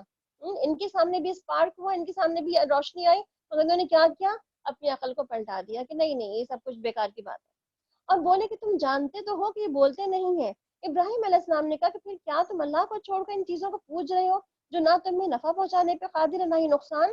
تو ہے تم پر اور تم ان معبودوں پر، تو ہے تم پر اور تمہارے ان معبودوں پر جن کی تم اللہ کے چھوڑ کر عبادت کر رہے ہو، کیا تم کچھ بھی عقل نہیں رکھتے؟ انہوں نے کہا کہ جلا ڈالو اس کو اور مدد کرو اپنے خداؤں کی اگر تمہیں کچھ کرنا ہے۔ ہم نے کہا کہ اے آگ ٹھنڈی ہو جا، قلنا یا نار کونی بردم و سلاما علی ابراہیم، یعنی کہ اے آگ ٹھنڈی ہو جا۔ کہتے ہیں نا کہ اللہ سبحانہ تعالیٰ فرماتے ابراہیم علیہ السلام کو کہ جب آگ میں ڈال دیا جا رہا تھا، اور آگ ان کے خود گھر والے اور ان کے والد خود بھی شامل تھے لکڑیاں جمع کرنے میں، اور ایک بڑا سا الاؤ روشن کیا گیا، اور کہتے ہیں کہ بہت سارے جانور بھی جو ہے اس آگ کو بجھانے کے لیے لگ گئے تھے، اور آپ کو وہ واقعہ بھی یاد ہوگا جس میں چڑیا کی چونچ میں ایک قطرہ ہی تھا، اس نے کہا کہ میرے پاس تو اتنا ہی آ سکتا تھا نا، جب مجھ سے پوچھا جائے کہ میں نے آگ کو بجھانے کی کوشش کی تو میں کہہ دوں گی میں تو اتنا ہی کر سکتی تھی تو میں نے کر دیا۔ اور اس کے علاوہ کہتے ہیں کہ تمام جانور آگ بجھا رہے تھے مگر سوائے ایک چپکلی کے کہ جو آگ نہیں بجھا رہی تھی۔ بہرحال تو یہاں پر اللہ سبحانہ تعالیٰ کیا فرما رہے ہیں، بردن اور سلامت دونوں ہی باتیں فرما رہے ہیں۔ اس کا مطلب ہے کہ اے نار، اے آگ جو ہے تم ٹھنڈی ہو جاؤ، برد کہتے ہیں برف جیسے ٹھنڈی کو، اور مگر ساتھ میں اللہ تعالیٰ نے بعد میں سلامہ بھی ایڈ کر دیا، یعنی کہ اتنی ٹھنڈی نہ ہو جائے کہ فریزنگ کولڈ ہو جائے، کہ وہ ٹھنڈا بھی بعض اوقات فروسٹ بائٹ کر دیتا ہے نا، آپ کو جلا دیتا ہے، تو کیا کہا گیا کہ سلام علی ابراہیم ہو، یعنی کہ اتنی کولڈ بھی نہ ہو جائے کہ ابراہیم علیہ السلام کو جلا دو، بلکہ ابراہیم علیہ السلام پہ سلامتی ہی رہنی چاہیے۔ تو آپ دیکھیں کہتے ہیں نا کہ ابراہیم علیہ السلام، اگر اللہ تعالیٰ یہاں پہ سلام علی ابراہیم نہ کہتے کہ یا نارکونی بردن ہی کہہ دیتے صرف اور صرف، تو پھر آپ سوچیں کہ دنیا کی آگ جو آج ہمیں جلا رہی ہے، آج جو پکا رہی ہے چیزیں، جو ہیٹ نظر آ رہی ہے ہمیں، کیا یہ آگ جلاتی؟ نہیں جلاتی ہے۔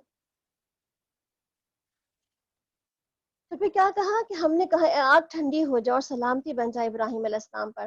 وہ چاہتے تھے کہ ابراہیم علیہ السلام کے ساتھ برائی کریں، مگر ہم نے ان کو بری طرح ناکام کر دیا، اور ہم اسے لوط سے بچا کر اور ہم اسے اور لوط کو بچا کر اس سرزمین کی طرف نکال لے گئے جس میں ہم نے دنیا والوں کے لیے برکتیں رکھی تھیں، اور ہم نے اسے اسحاق عطا کیا اور پھر یعقوب اس کے اوپر مزید، اور ہر ایک کو صالح بنایا۔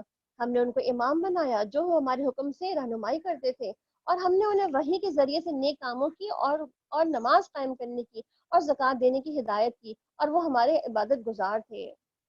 اور لوط علیہ السلام کو ہم نے حکم اور علم بخشا، اور اسے اس بستی سے بچا کر نکال دیا جو بدکاریاں کرتی تھی، اور وہ بڑی ہی فاسق قوم تھی۔ لوط علیہ السلام کو ہم نے اپنی رحمت میں داخل کیا، وہ صالح لوگوں میں سے تھا۔ وَنُوحًا إِذْ نَادَىٰ مِن قَبْلُ فَاسْتَجَبْنَا لَهُ فَنَجَّيْنَاهُ وَأَهْلَهُ مِنَ الْكَرْبِ الْعَظِيمِ۔ اور یہی نعمت ہم نے نوح علیہ السلام کو دی، یاد کرو کہ جب کہ اس نے سب سے پہلے ہمیں پکارا تھا، اور ہم نے اس کی دعا قبول کی اور اس کے گھر والوں کو کرب عظیم سے نجات دی، اور اس قوم کے مقابلے میں اس کی مدد کی جس نے ہماری آیات کو جھٹلا دیا تھا، اور وہ بہت ہی برے لوگ تھے، بس ہم نے ان سب کو غرق کر دیا۔ اسی نعمت سے ہمیں داؤد علیہ السلام اور سلیمان علیہ السلام کو سرفراز کیا تھا۔ یاد کرو وہ موقع جب وہ دونوں ایک کھیت کے مقدمے میں فیصلہ کر رہے تھے، جس میں رات کے وقت دوسروں کی بکریاں پھیل گئی تھیں، اور ہم ان کی عدالت خود دیکھ رہے تھے۔ اس وقت ہم نے صحیح فیصلہ سلیمان علیہ السلام کو سجھا دیا تھا، حالانکہ حکم اور علم ہم نے دونوں ہی عطا کیے تھے۔ یعنی کہ بعض اوقات علم دونوں کے پاس سیم ہی ہوتا ہے، مگر کسی کو کوئی بات کلک کر جاتی ہے، سمجھ آ جاتی ہے، وہ بھی ایک اللہ تعالیٰ کی طرف سے دیا ہوا اشارہ ہوتا ہے۔ اور بعض اوقات عمر کا کوئی حساب نہیں ہوتا، بعض اوقات کم عمر لوگ بھی بہت اچھے مشورے اور اچھے ایڈوائسز دیتے ہیں جو بہت ہی اپلیکیبل ہوتی ہیں، چیزیں پریکٹیکل ہوتی ہیں، تو اس لیے عمر سے کوئی فرق نہیں پڑتا کسی بھی مشورے پہ۔ تو اللہ تعالیٰ نے یہاں پہ سلیمان علیہ السلام کی تعریف نہیں کی جا رہی، بلکہ کہا جا رہا ہے کہ دونوں کو علم اور حکم ملا تھا، مگر ہم نے وہ جو جواب تھا صحیح جو اس فیصلے کا تھا، وہ ہم نے سلیمان علیہ السلام کو سجھا دیا تو انہوں نے کر لیا۔ اور آپ صلی اللہ علیہ وسلم نے کیا فرمایا اس بارے میں کہ قاضی تو اجتہاد کرتا ہی ہے، اگر وہ صحیح کرتا ہے تو 2 گنا اجر پاتا ہے، اور اگر اس کو کہیں صحیح نہیں بھی کر پاتا تو کم از کم 1 اجر اس کو اجتہاد کرنے کا تو مل ہی جاتا ہے۔ اس کا مطلب ہے اجتہاد تو داؤد علیہ السلام نے بھی کیا تھا، اجر تو ان کو مل ہی گیا۔ اور داؤد علیہ السلام کے ساتھ ہم نے پہاڑوں اور پرندوں کو مسخر کر دیا تھا جو تسبیح کرتے تھے، اور اس فعل کی کرنے والے ہم ہی تھے، اور ہم نے اس کو تمہارے فائدے کے لیے ذرہ بنانے کی صنعت سکھا دی تھی تاکہ تم آپس کی جنگوں سے تمہیں بچائے رکھے. پھر کیا تم شکر گزار ہو؟ اور سلیمان علیہ السلام کے لیے ہم نے تیز ہوا کو مسخر کر دیا تھا، اور اس کے حکم سے سرزمین کی طرف چلتی تھی جس میں ہم نے برکتیں رکھ دی. فلسطین کی طرف کی بات کی جا رہی ہے. اور ہم جس چیز کا علم رکھنے والے تھے، اور شیاطین میں سے ہم نے بہت سو کو اس کا تابع بنا دیا تھا. یعنی کہ سلیمان علیہ السلام کی حکومت میں جنوں اور سرکش جن بھی ان کے تابع تھے، اور جو اس کے لیے غوطہ لگاتے تھے اور اس کے سوا دوسرے کام کرتے تھے، اور سب کے سب میں ہم ان کے نگران تھے. یہ اللہ، انہیں کہ اللہ براہ راست اپنی نگرانی میں سارے کام کروا رہے ہیں. یہ بھی اللہ کا فضل ہے کہ اللہ اپنے پیغمبروں کی خاص نگرانی کرتا تھا. وَأَيُّوبَ إِذْ نَادَىٰ رَبَّهُ أَنِّي مَسَّنِيَ الضُّرُّ وَأَنْتَ أَرْحَمُ الرَّاحِمِينَ. اور ایوب علیہ السلام جب اس نے اپنے رب کو پکارا کہ اے میرے رب مجھے بیماری لگ گئی ہے اور تو ارحم الراحمین ہے، ہم نے اس کی دعا قبول کی اور جو تکلیف اس کو تھی اس سے دور کر دیا. اور اس کو اہل و عیال سے ہی، اس کو اہل و عیال ہی نہیں بلکہ اس کو اور بھی ساتھ ساتھ میں اتنے اور بھی دیے ہم نے اپنی خاص رحمت کے طور پر. اس لیے کہ وہ بہت ایک سبق، اس لیے کہ ایک سبق ہو اور عبادت گزاروں کے لیے. یہ عبادت کرنے والوں کے لیے تعالیٰ کیا سبق دینا چاہ رہے کہ دنیا میں اچھی زندگی اگر بسر کرتے ہو، اگر عبادت گزار رہتے ہو، تو اللہ بڑی سے بڑی مصیبتیں اور بیماریاں بھی ٹال دے گا، اور بیماریاں ختم ہو جائیں گی تو اللہ تعالیٰ اس کے بدلے کئی اور جو ہے وہ نعمتوں کی فراوانی کر دے گا. اب دیکھیں انتہائی عبادت گزار ہونے کے باوجود بھی آزمائش آ سکتی ہے، اور وہ بھی اتنی سخت آزمائش، وہ بھی اتنی کتنے سالوں پر محیط آزمائش. ایسی آزمائش بھی ہو سکتی ہے کیونکہ ہم سمجھتے ہیں نا کہ جو بہت عبادت گزار اور نیک ہو تو اللہ تعالیٰ ان کو بھی آزمائے گا. ہاں، تو ایوب علیہ السلام کو بھی تو آزمایا نا اللہ سبحانہ تعالیٰ نے. تو بعض اوقات امتحان آ سکتے ہیں، اور امتحان بیماری کی صورت میں ہو سکتے ہیں، کسی مصیبت کی صورت میں ہو سکتے ہیں. تو اس میں کیا کرنا ہے؟ صبر کے ساتھ. اور کبھی اولاد کی صورت میں بھی ہو سکتے ہیں نا، اس کے ساتھ جو صبر کے ساتھ جو ہے انسان اپنی تقدیر پر راضی رہے اور اللہ کا قرب کے لیے کوشش کرتا رہے، اپنے گناہوں کی معافی مانگتا رہے، اور اللہ سے، اللہ کے قریب ہونے کا جو ہے، اور اللہ سے اللہ کو اپنے کو پاک کرنے کا موقع دیتا رہے، تاکہ اللہ سبحانہ تعالیٰ جو ہے اس کی ان تمام عبادتوں اور تمام اس کی صبر اور برداشت کو آگے کے لیے اس کے حساب کتاب کے وقت میں آسانیاں لکھ دے اس کے لیے. تو ہم سب بھی اپنے لیے سبق لے لیں اس میں سے. اور یہی نعمت اسماعیل اور ادریس اور ذوالکفل کو بھی دی. یہ سب لوگ بھی صابر تھے. آپ دیکھیں آج ایک اور چیز ریپیٹ بار بار ہو رہی ہے کہ تمام انبیاء صابر تھے. صابر تھے، کیسے مصیبتوں پہ صبر کی، کیسے بیماریوں پہ صبر کیا، کیسے کیسے مشکل مشکل حالات پہ صبر کیا. یعنی کہ یہ بھی ایک ایسا چین، ایسی ایک اینکرنگ ہے کہ یہ ہمارے اندر اللہ تعالیٰ ہمارے اندر ڈال دے رہے ہیں. اس کے لیے دعا بھی سکھا دی ہمیں، ربنا افرغ علینا صبر. اللہ تعالیٰ صبر انڈیل دے ہمارے اندر، ڈال دے ہمارے اندر، رچ بس جائے صبر ہمارے اندر کہ ہم صابر کہلانے شروع ہو جائیں. اور ہم نے اپنی رحمت میں داخل کیا وہ صالحوں میں سے تھے. اور مچھلی والے کو بھی ہم نے نوازا. یاد کرو کہ جب وہ بگڑ کر چلے گئے تھے اور سمجھے تھے کہ ہم اس پہ گرفت نہیں کریں گے، آخر کو اس نے تاریکیوں میں پکارا تھا. فنادى في الظلمات ان لا الہ الا انت سبحانک انی کنت من الظالمین. نہیں ہے کوئی الہ مگر تو پاک ہے، تیری ذات، اور بے شک میں نے قصور کیا ہے.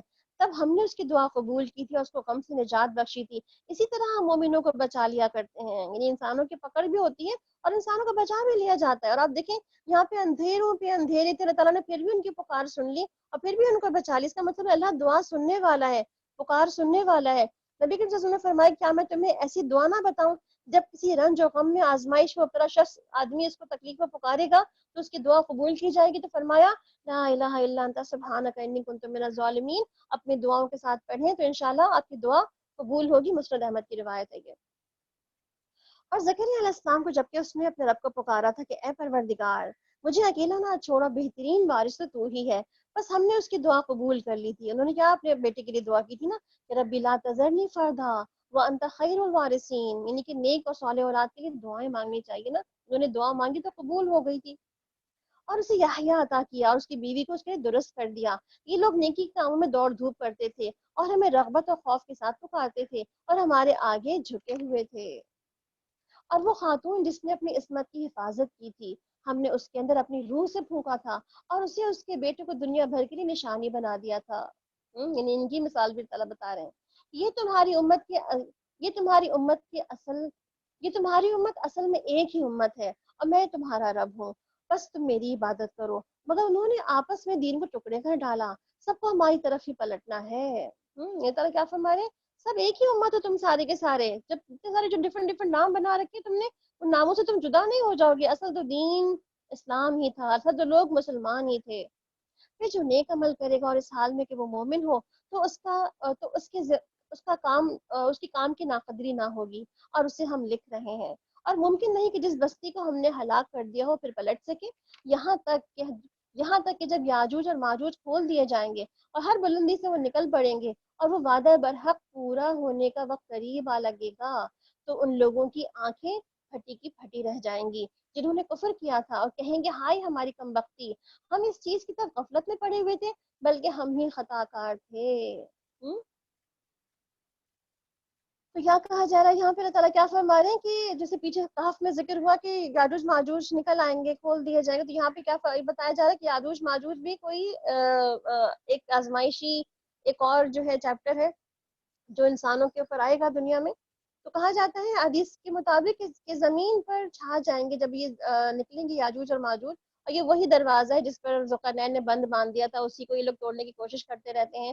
مگر جس دن یہ انشاءاللہ کہہ دیں گے وہ دروازہ ٹوٹ جائے گا، یہ باہر نکل آئیں گے، پوری دنیا میں پھیل جائیں گے. تو یہ لوگ ابھی اسی دنیا میں ایگزسٹ کرتے ہیں، یہ کہیں اور سے نہیں آئیں گے. تو یہی کے بارے میں حدیث آتی ہے کہ زمین پر یہ پوری جگہ پہ چھا جائیں گے، سارا کچھ کھا لیں گے، سارا پانی پی لیں گے، اور سب کچھ کہتے ہیں کہ آسمان بہت ہی قتل و غارت گری پھیلائیں گے. اور جب عیسیٰ علیہ السلام ان کے لیے باقاعدہ دعا کریں گے تو پھر ان کے اوپر جو ہے کوئی بیماری آئے گی، اور اس کے بعد جو یہ ساری کے سارے مر جائیں گے. اور اس کے بعد ان کو پرندے اٹھا کے سمندر میں پھینک دیں گے، ایک بہت بارش برسائیں گے، اللہ سبحانہ تمام زمین کو جو ہے کلین اور کلیئر کر دیں گے. تو اللہ تعالیٰ سے ہم بھی اس وقت دعا کریں کہ اللہ تعالیٰ ابھی یاجوج ماجوج تو نہیں آئے، مگر یہ ایک ایسا ہمارے اوپر جو ہے وہ آپ کی طرف سے ایسی آزمائش آئی ہوئی ہے، اس کو بھی اللہ تعالیٰ ایسے ہی دور کر دیں کہ بالکل جو ہے وہ ختم ہونے سے نابود ہو جائے. تو بہرحال اللہ تعالیٰ یہاں پہ کیا فرما رہے کہ ان کا بھی ایک دن آنا ہوگا جس کا دن مقرر اللہ تعالیٰ نے کر دیا ہے. اور وہ تمہارے معبود جنہیں تم پوچھتے ہو جہنم کا ایندھن ہے، وہی تم کو جانا ہے. اگر یہ واقع ہوتے آ جاتے ہیں، ان سب کو ہمیشہ اسی میں رہنا ہے، اور وہاں وہ پھنکارے ماریں گے. اور حال یہ ہوگا کہ اس میں کان پڑی آواز سنائی نہ دے گی. وہ لوگ جن کے لیے ہماری طرف سے بھلائی کا پہلے ہی فیصلہ ہو چکا ہوگا، تو وہ یقیناً اس سے دور رکھے جائیں گے اور اس کی سرسراہٹ تک نہ سنیں گے. وہ ہمیشہ اپنی من بھاتی چیزوں کے درمیان رہیں گے. وہ انتہائی گھبراہٹ کے وقت ان کو ذرا پریشان نہیں کرے گا. یعنی کن کی بات ہو رہی ہے؟ یہ جنت میں جانے والے لوگوں کی، جنتیوں کی باتیں ہو رہی ہیں. اور ملائکہ بڑھ کر ان کو ہاتھوں ہاتھ لیں گے. یہ وہی تمہارا دن ہے جس کا تم سے وعدہ کیا جا رہا تھا. Don't worry, be happy. اس میں آج جو دن ہے تمہارے لیے، اس میں تمہارے لیے کوئی وریز نہیں ہے، سارے وریز اہل جہنم کے لیے ہیں. یوم نطوی السماء کطی السجل للکتب. یوم نطوی السماء، وہ دن جب آسمان کو ہم یوں لپیٹ کر رکھ دیں گے جیسے کہ تومار میں اوراق لپیٹ دیے جاتے ہیں. جیسے آپ نے اسکرولڈ شیٹس دیکھی ہوں گی کبھی، جس کو ہم رول کر کے رکھتے ہیں. جس طرح ہم نے پہلے تخلیق کی ابتدا کی تھی، اسی طرح ہم اس کا دوبارہ اعادہ کریں گے. اور یہ ایک وعدہ ہے ہمارے ذمے، اور یہ کام بہرحال ہمیں کر کر رہنا ہے. اور زبور میں نصیحت ہم پہلے لکھ چکے ہیں کہ زمین کے وارث ہمارے نیک بندے ہوں گے. اور اس میں ایک بڑی خبر ہے عبادت گزار لوگوں کے لیے. کیا بڑی خبر ہے؟ عبادت کریں گے تو دنیا میں بھی جو پائیں گے سو پائیں گے، مگر آخرت میں وراثت جنت کی تو نیک لوگوں کے لیے ہی ہوگی.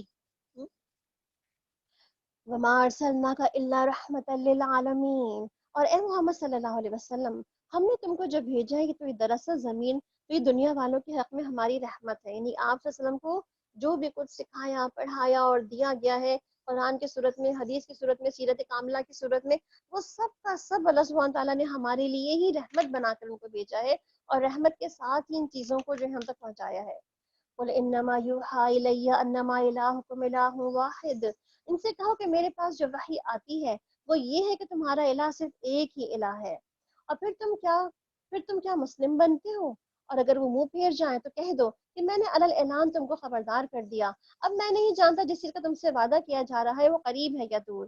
اللہ وہ باتیں بھی جانتا ہے جو بآواز بلند کی جاتی ہیں، اور جو کچھ بھی تم چھپا کر کرتے ہو. میں تو یہ سمجھتا ہوں کہ شاید یہ تمہارے لیے ایک فتنہ ہے، اور تمہیں ایک وقت خاص تک مزے کرنے کا موقع دیا جا رہا ہے. قال رب احکم بالحق وربنا الرحمن المستعان علی ما تصفون. رسول صلی اللہ علیہ وسلم نے کہا کہ اے میرے رب، حق کے ساتھ فیصلہ کر دے. لوگوں تم جو باتیں بناتے ہو ان کے مقابلے میں ہمارا رب رحمان ہمارے لیے مدد کا بہترین سہارا ہے، یعنی اس کے علاوہ کوئی اور نہیں جس سے مدد طلب کی جائے۔ سورۃ الحج۔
بسم اللہ الرحمن الرحیم۔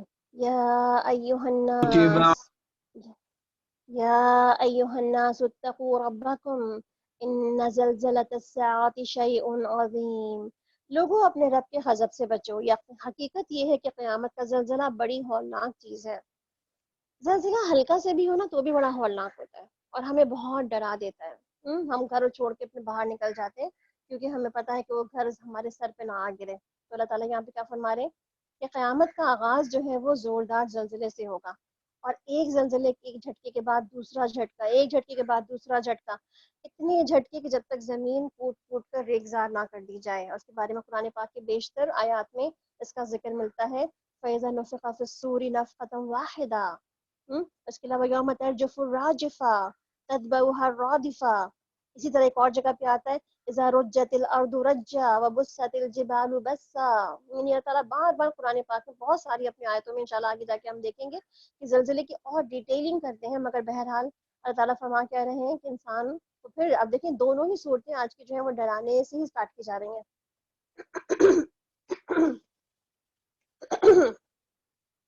یعنی کہ دونوں ہی صورتوں میں آج ہمیں خبردار کیا جا رہا ہے کہ ہوش میں آ جاؤ۔ اور آپ دیکھیں بالکل قرآن کا ایک طرح سے یہ مڈل پارٹ ہے نا کہ بی الرٹ، بی کانشیس، تقوی والی زندگی کے بارے میں جو سوچ رکھا تھا وہی فالو کرو، بھول گئے ہو تو یاد کر لو، یاد آ گیا تو پھر عمل کرنا شروع کر جاؤ۔ تو اللہ تعالیٰ یہاں پہ ہمیں دوبارہ سے ایک ایک اور کہتے ہیں نا کہ الرٹ سائن دے رہے ہیں، بی الرٹ۔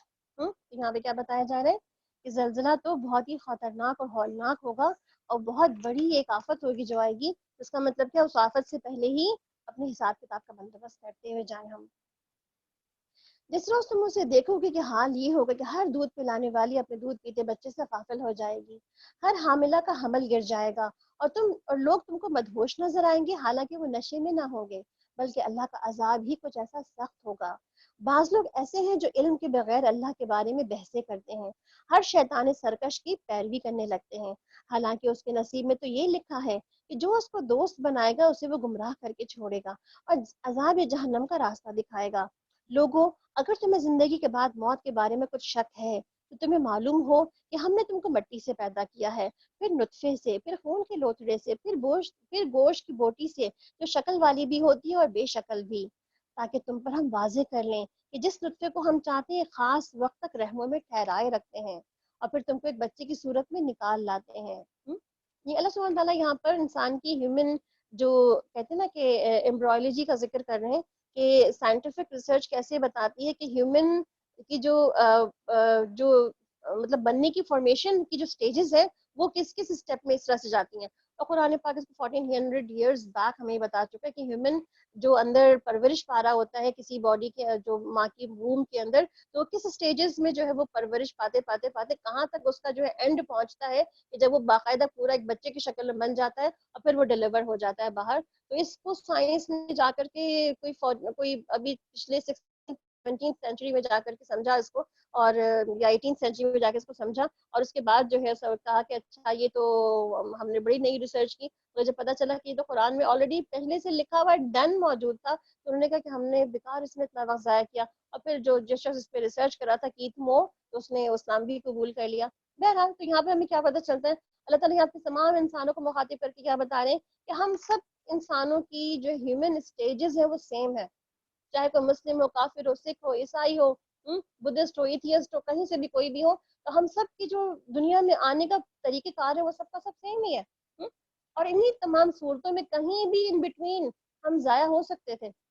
جیسے کہ ایک کتاب میں پڑھ رہی تھی، اس نے کہا کہ اس میں یہ لکھا کہ آپ کو پتا ہے کہ کی ایک آپ کا ایک کروموسوم جس سے آپ بنے ہیں، اس نے آپ کے لیے کتنی فائٹ کی ہے۔ کہتے ہیں جب ایک سپرم نکلتا ہے تو سپرم کے اندر جو ہے وہ کروڑوں کے قریب جراثیم ہوتے ہیں، اور جو ووم سے جو ایگ ہوتا ہے، ایگ کے اندر بھی کروڑوں جراثیم ہوتے ہیں، مگر اس جو کروموسوم ایک جو ہمارا ہوتا ہے جس نے ہمیں بنایا ہوتا ہے، اس نے باقی ہم کروڑوں سے فائٹ کرنے کے بعد جو اپنی جگہ بنائی ہوتی ہے۔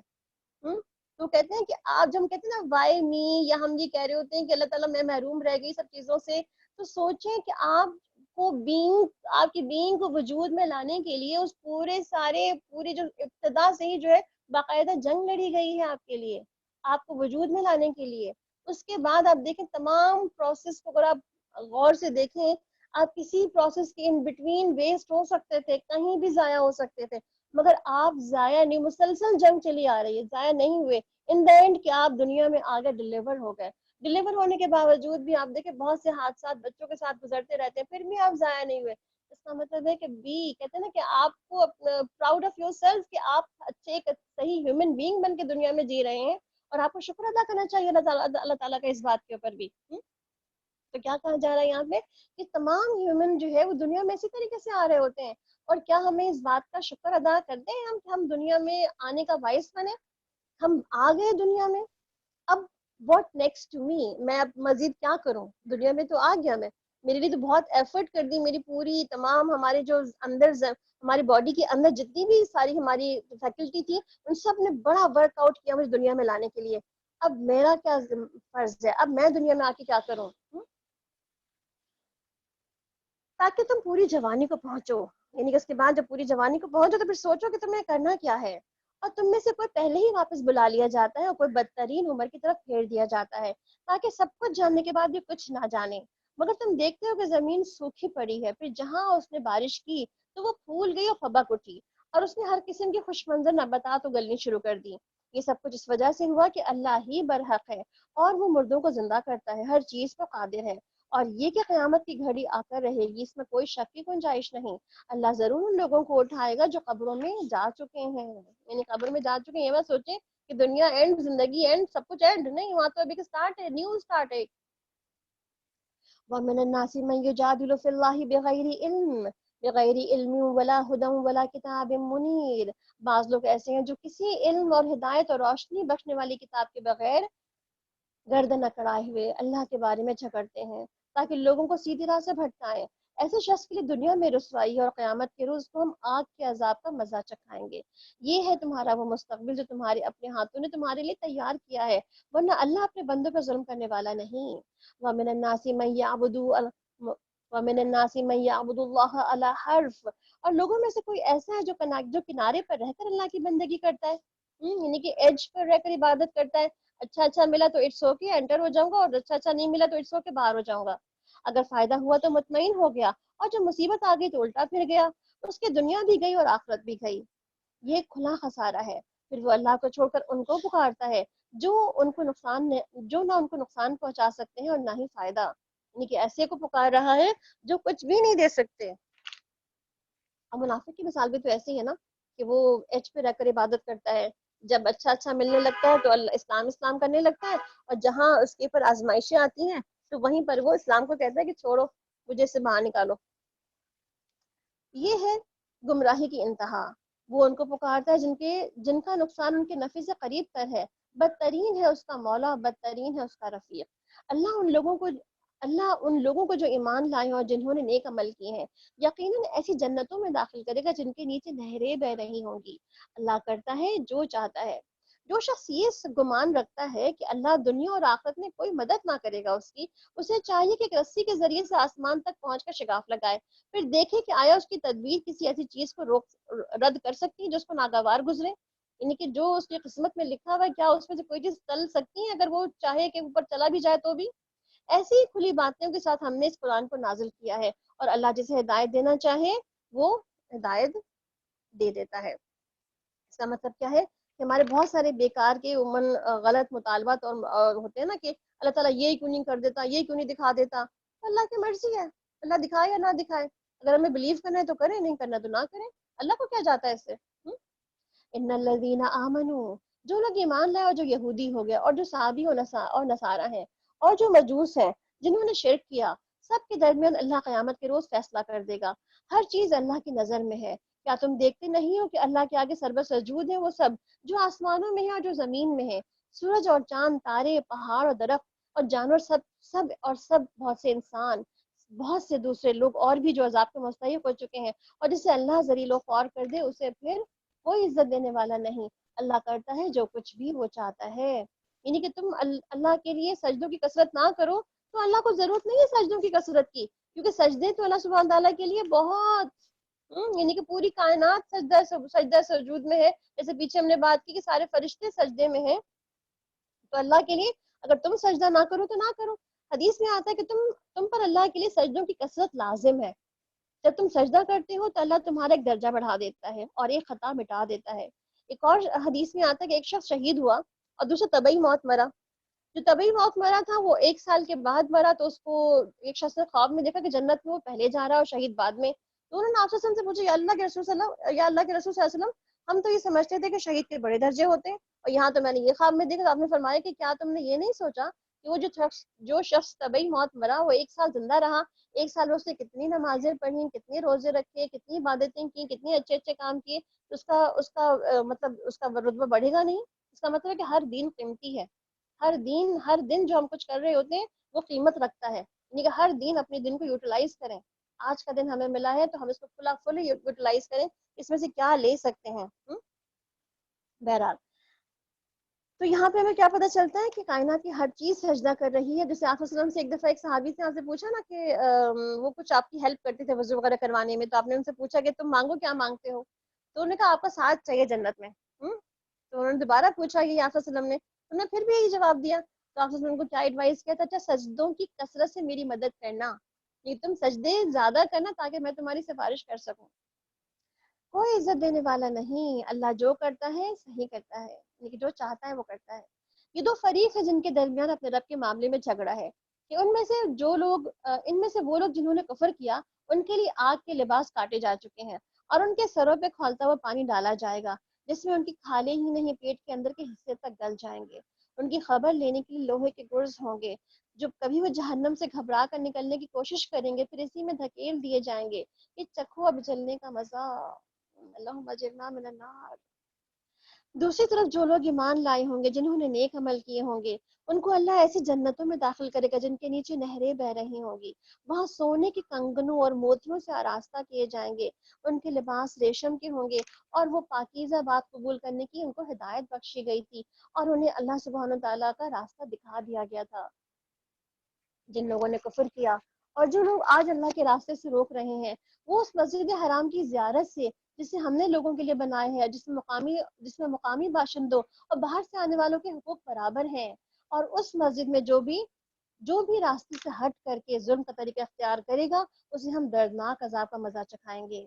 اور یاد کرو وہ وقت جب ہم نے ابراہیم علیہ السلام کے لیے اس گھر یعنی خانہ کعبہ کی جگہ تجویز کی تھی اور اسی ہدایت کے ساتھ کہ میرے ساتھ کسی چیز کو شریک نہ کرنا اور میرے گھر کو طواف کرنے والے اور قیام اور رکوع سجود کرنے والوں کے لیے پاک رکھنا اور لوگوں کو حج کی اذن عام دے دو کہ وہ تمہارے پاس دور دراز مقام سے پیدل اور اونٹوں پہ سوار آئیں گے.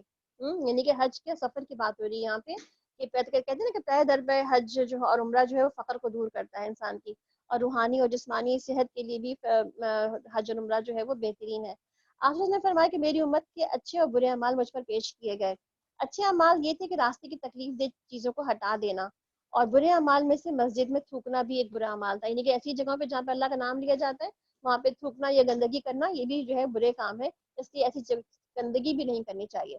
تو اللہ کے گھروں میں صفائی کا بھی خاص اہتمام رکھنا چاہیے، جیسے خصوصاً آپ کو پتا ہوگا کہ نبی کریم صلی اللہ علیہ وسلم کے اپنے زمانے میں خاتون تھیں جو ایک کالی حبشن بوڑھی عورت تھی جو مسجد نبی کی جھاڑو صفائی کیا کرتی تھی، تو آپ صلی اللہ علیہ وسلم نے ان کی مر جانے پر جب ان کی وفات ہو گئی تھی تو پوچھا کہ ان کی وہ کہاں گئی ہیں، تو پتہ چلا ان کی وفات ہو گئی ہے، تو آپ نے ان کی قبر پہ جا کر ان کا باقاعدہ جنازہ دوبارہ سے پڑھا اور ان کے لیے دعائیں مغفرت کی۔ اس کا مطلب کیا ہے کہ اللہ کے گھروں کی پاکی اور صفائی کا بھی خاص اہتمام رکھنا چاہیے۔ اور دوسری بات جو یہاں پہ کی جا رہی ہے کہ حج کے لیے بلایا جائے، تو آپ دیکھیں حج اور حج کی کیے جانے والے امور بہت امپورٹنٹ ہیں، اور عموماً بعض اوقات ہم میں سے بہت سے لوگوں کو وہاں جانے اور کرنے والے کاموں کا پتہ ہی نہیں ہوتا، اور جو پتہ ہوتا ہے وہ لوگوں کی سنی سنائی ہوتی ہے، کوئی اوتھینٹک نالج نہیں ہوتی۔ اس لیے آپ دیکھیں بہت ساری الحمدللہ ہماری ایسی پروڈکٹس ہیں جس میں حج بیت اللہ اور حج کے متعلق بہت سی چیزیں موجود ہیں، جس میں عمرہ کی دعائیں، حج کی دعائیں، حج میں کرنے والے اعمال، پھر حج میں اسٹیپ بائی اسٹیپ کرنے والے اعمال کہ اب یہاں پر ہے آپ کو کیا کرنا ہے، اب یہاں پر ہے آپ کو کیا کرنا ہے، تو بہت ڈیٹیل کے ساتھ ہمارا بہت سارا الحمدللہ حج کا پورا ایک جو ہے وہ پیکج ہے جس میں تمام چیزیں جو ہے موجود ہیں، احرام بھی ہمارے اندر ہمارے ساتھ ہمارے پاس اویلیبل ہوتا ہے، اسی طرح بہت سی چیزیں بھی۔ تو آپ کبھی حج کی بہت سی پروڈکٹس انشاءاللہ آپ کو شیئر بھی کر دیں گے، آپ وہ بھی دیکھ لیجیے گا، اور کبھی آپ کو حج پہ جانے کے لیے کوئی ٹریننگ حاصل کرنی ہو تو حج اور عمرے کی ٹریننگ بھی باقاعدہ ہمارے تمام مراکز پہ دی جاتی ہے، اس لیے تاکہ لوگ وہاں اپنا مال و متاع لگا کر اپنا وقت لگا کے جا رہے ہیں تو وہ اپنا وقت جو ہے وہ یوٹیلائز اور صحیح عبادت کر کے آئیں، یہ نہ ہو کہ وہ ایسی چیز کر کے آ جائیں جہاں سے بعد میں پتہ چلے کہ یہ تو صحیح نہیں تھا جو انہوں نے کر لیا۔ تو بہرحال یہاں پہ حج کی بات ہو رہی ہے، اور وہ چند مقررہ دنوں میں ان جانوروں پر اللہ کا نام لیں جو اس نے انہیں بخشے ہیں۔ یہاں پر اللہ سبحانہ تعالیٰ یہاں پر جو حج کے دنوں میں جو جانوروں کو لے کے جاتے ہیں ان کی بھی بات کر رہے ہیں یہاں پہ، اور آپ دیکھیں کہ اللہ سبحانہ تعالیٰ یہاں پہ ذی الحج کی جو باتیں کر رہے ہیں، تو ذی الحج میں کیا ہے کہ جو بھی اس قربانی کی جاتی ہے وہاں پہ اس کے بارے میں کیا کہا جا رہا ہے، فَكُلُوا مِنْهَا وَأَطْعِمُوا الْبَائِسَ الْفَقِيرَ کہ خود بھی کھائیں اور تنگ دست محتاج کو بھی کھلائیں، یعنی قربانی کے جانوروں کو کیا کرنا ہے کہ خود بھی کھانا ہے اور دوسروں کو بھی کھلانا ہے۔ تو آپ دیکھیں ذی الحجہ میں سب سے بہترین عمل جو ہے وہ حج کے بعد ایک قربانی بھی ہوتی ہے جو ہم سب کیا کرتے ہیں، تو قربانی کی جانوروں کی کیا شرائط ہیں، قربانی کیسے کرنی چاہیے، اور پورے ذی الحجہ میں کرنے والے کام کو کیا کیا کام ہونے چاہیے، ان تمام چیزوں کے بارے میں باقاعدہ ہمارا جو ہے پیمفلٹ موجود ہے جو آپ کے ساتھ آج شیئر بھی کر دیں گے۔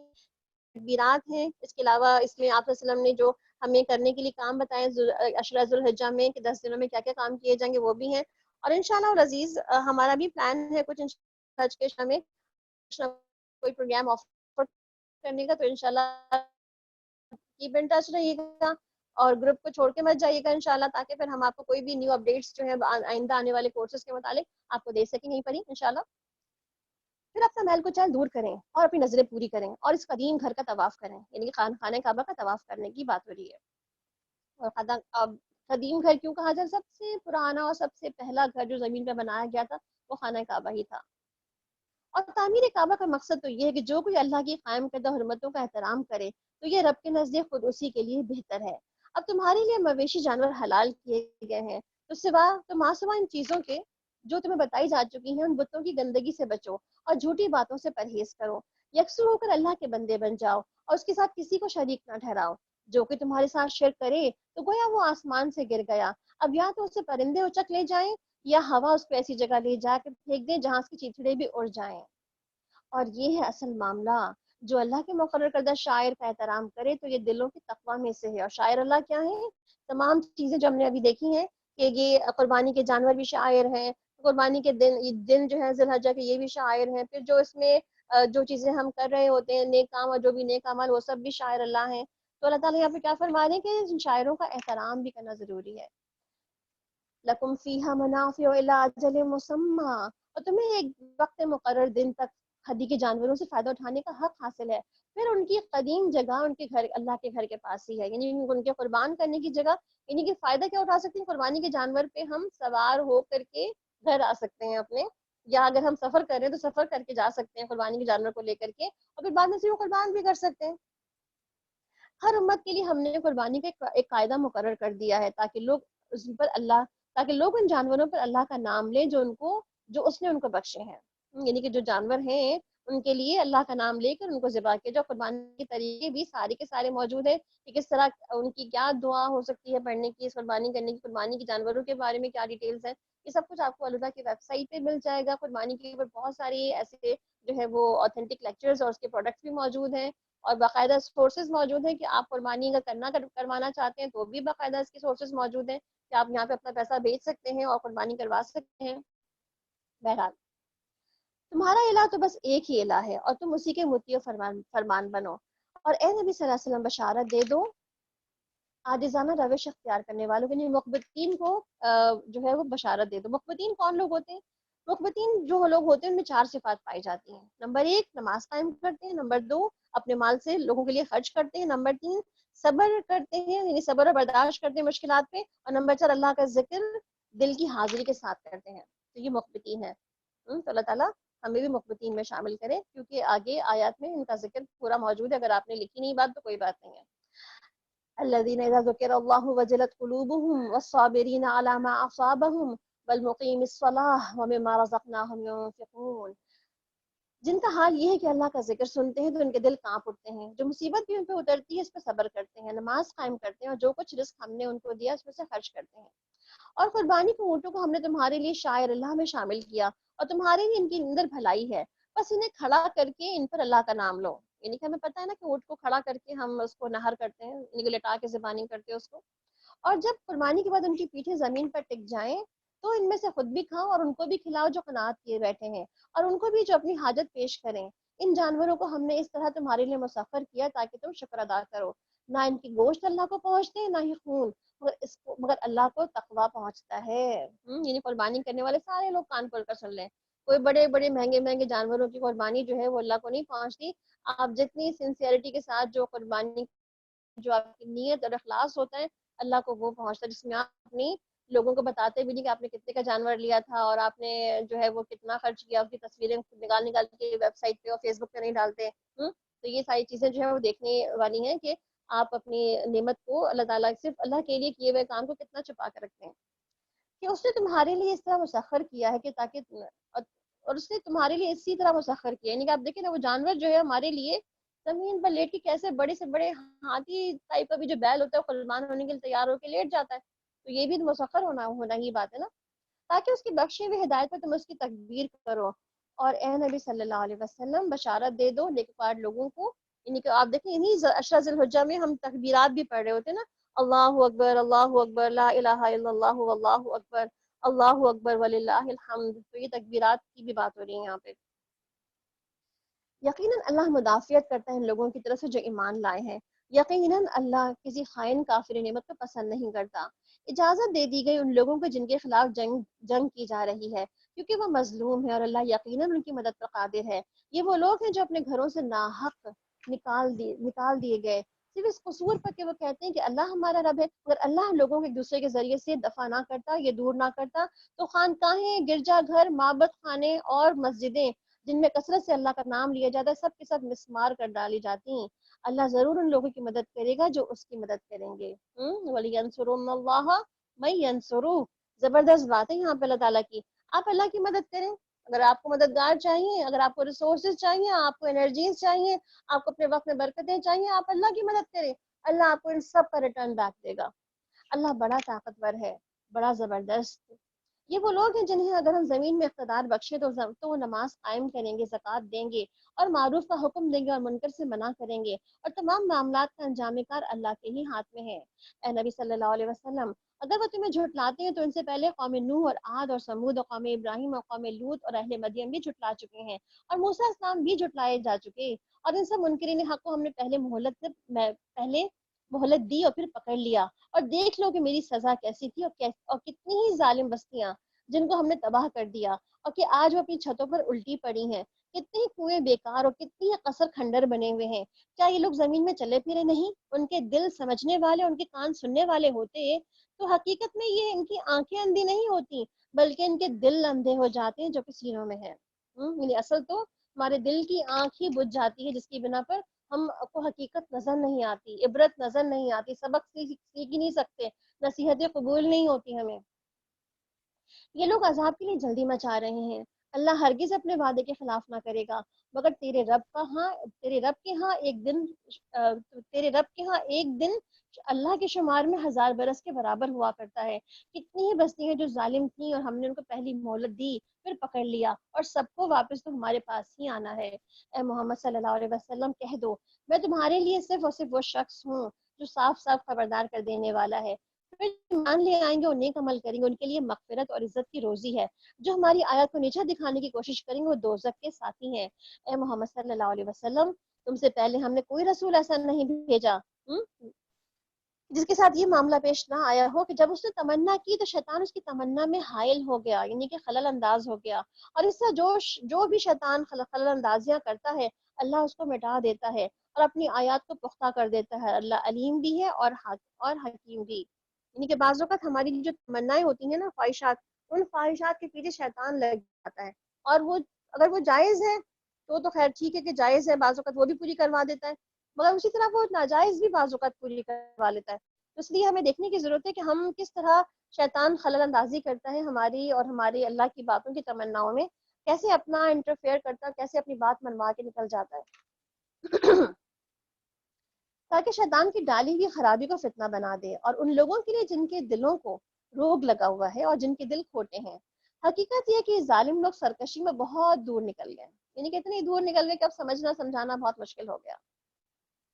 وَلِيَعْلَمَ الَّذِينَ أُوتُوا الْعِلْمَ أَنَّهُ الْحَقُّ مِنْ رَبِّكَ، اور علم سے بہرمند لوگ جان لیں کہ یہ حق تیرے رب کی طرف سے ہے، اور وہ اس پر ایمان لے آئیں اور اس کے دل اس کے آگے جھک جائیں۔ یقیناً اللہ ایمان لانے والوں کو ہمیشہ سیدھا راستہ دکھا دیتا ہے، یعنی کہ سیدھے راستے کی ہدایت اللہ سبحانہ وتعالیٰ دے دیتا ہے۔ انکار کرنے والے تو اس کی طرف سے شک میں ہی پڑے رہیں گے، یہاں تک کہ یا تو ان کے اوپر قیامت کی گھڑی اچانک آ جائے، یا کچھ دن کا عذاب ان پر نازل ہو جائے، یعنی کہ یا تو دونوں میں سے کوئی ایک بات ہوگی، قیامت آ جائے تو سمجھ آئے گی ان کو بات، یا اپنی قیامت آ جائے تو بات سمجھ آئے گی، یا عذاب دیکھ لیں، فرشتے دیکھ لیں، تب بات سمجھ آئے گی ان کو۔ الملک یومئذ للہ، اس روز بادشاہی اللہ کی ہوگی اور وہ ان کے درمیان فیصلہ کر دے گا۔ جو ایمان لانے والے اور عمل صالح کرنے والے ہوں گے وہ نعمتوں بھری میں رکھے جائیں گے، جنہوں نے کفر کیا ہوگا، ہماری آیات کو جھٹلایا ہوگا، ان کے لیے رسوا کن عذاب ہوگا۔ والذین ہاجروا فی سبیل اللہ، اور جن لوگوں نے اللہ کی راہ میں ہجرت کی پھر قتل کر دیے گئے یا مر گئے، اللہ ان کو اچھا رزق دے گا، یقیناً اللہ ہی بہترین رازق ہے، وہ انہیں ایسی جگہ پہنچائے گا جس میں وہ خوش ہو جائیں گے، بے شک اللہ علیم اور حلیم ہے۔ یہ تو ہے ان کا حال، اور جو کوئی بدلہ لے ویسے ہی جیسے کہ اس کے ساتھ کیا گیا ہے اور پھر اس میں زیادتی بھی کی گئی ہو تو اللہ اس کی مدد ضرور کرے گا، اللہ معاف کرنے والا اور درگزر کرنے والا ہے، یعنی کہ اللہ مظلوم کی دعا ضرور سنتا ہے، مظلوم کی مدد کرنا اللہ نے اپنا ذمہ بنا لیا ہے۔ کہتے ہیں نا کہ مظلوم کی بد دعا سے بچو کیونکہ وہ بادلوں پر اٹھا لی جاتی ہیں، اس لیے کسی کو بھی ظلم کرنے سے بچیں، اور کسی کو بھی ایسا موقع نہ دیں کہ وہ آپ کے لیے کوئی بھی بات اپنے منہ سے نکالے، چاہے والدین ہوں، چاہے کوئی اور ہوں، چاہے کوئی اپنے گھر کے میڈز ہوں یا باہر غریب لوگ ہوں، کسی کو بھی ایسا موقع نہ دیں کہ وہ جو ہے وہ آپ کے اوپر کوئی بھی ایسی کوئی بد دعا آپ کو دے دے۔ اللہ ہی حق ہے اور سب باطل ہے جنہیں اللہ کو چھوڑ کر یہ سب پکارتے ہیں، اور اللہ ہی بلند اور بزرگ ہے۔ الم تر ان اللہ انزل من السماء ماء، کیا تم دیکھتے نہیں ہو کہ اللہ آسمان سے پانی برساتا ہے اور اس کی بدولت زمین سرسبز ہو جاتی ہے۔ حقیقت یہ ہے کہ وہ لطیف اور خبیر ہے، اسی کا ہے جو کچھ آسمانوں میں ہے اور جو کچھ زمین میں ہے، بے شک وہ غنی اور حمید ہے۔ کیا تم نہیں دیکھتے ہو کہ اس نے وہ سب کچھ تمہارے لیے مسخر کر رکھا ہے جو زمین میں ہے، اور اسی نے کشتی کو قاعدے کا پابند بنایا ہے کہ وہ تمہارے حکم کہ وہ اس کے حکم سے سمندر میں چلتی ہے، وہی آسمان کو اس طرح تھامے ہوئے ہے کہ اس کے اذن کے بغیر وہ زمین پہ نہیں گر سکتا۔ واقعہ یہ ہے کہ اللہ لوگوں کے حق میں بڑا ہی شفیق اور رحیم ہے۔ وہی ہے جس نے تمہیں زندگی بخشی، وہی تم کو موت دیتا ہے، پھر وہی تم کو زندہ کرے گا، اور سچ یہ ہے کہ انسان بڑا ہی منکر حق ہے۔ لِكُلِّ أُمَّةٍ جَعَلْنَا مَنسَكًا هُمْ نَاسِكُوهُ، ہر امت کے لیے ہم نے ایک طریقہ عبادت مقرر کیا ہے جس کی وہ پیروی کرتی ہے۔ بس اے محمد صلی اللہ علیہ وسلم، وہ اس معاملے میں تم سے جھگڑا نہ کریں، تم اپنے رب کی طرف دعوت دو، یقیناً تم سیدھے راستے پر ہو۔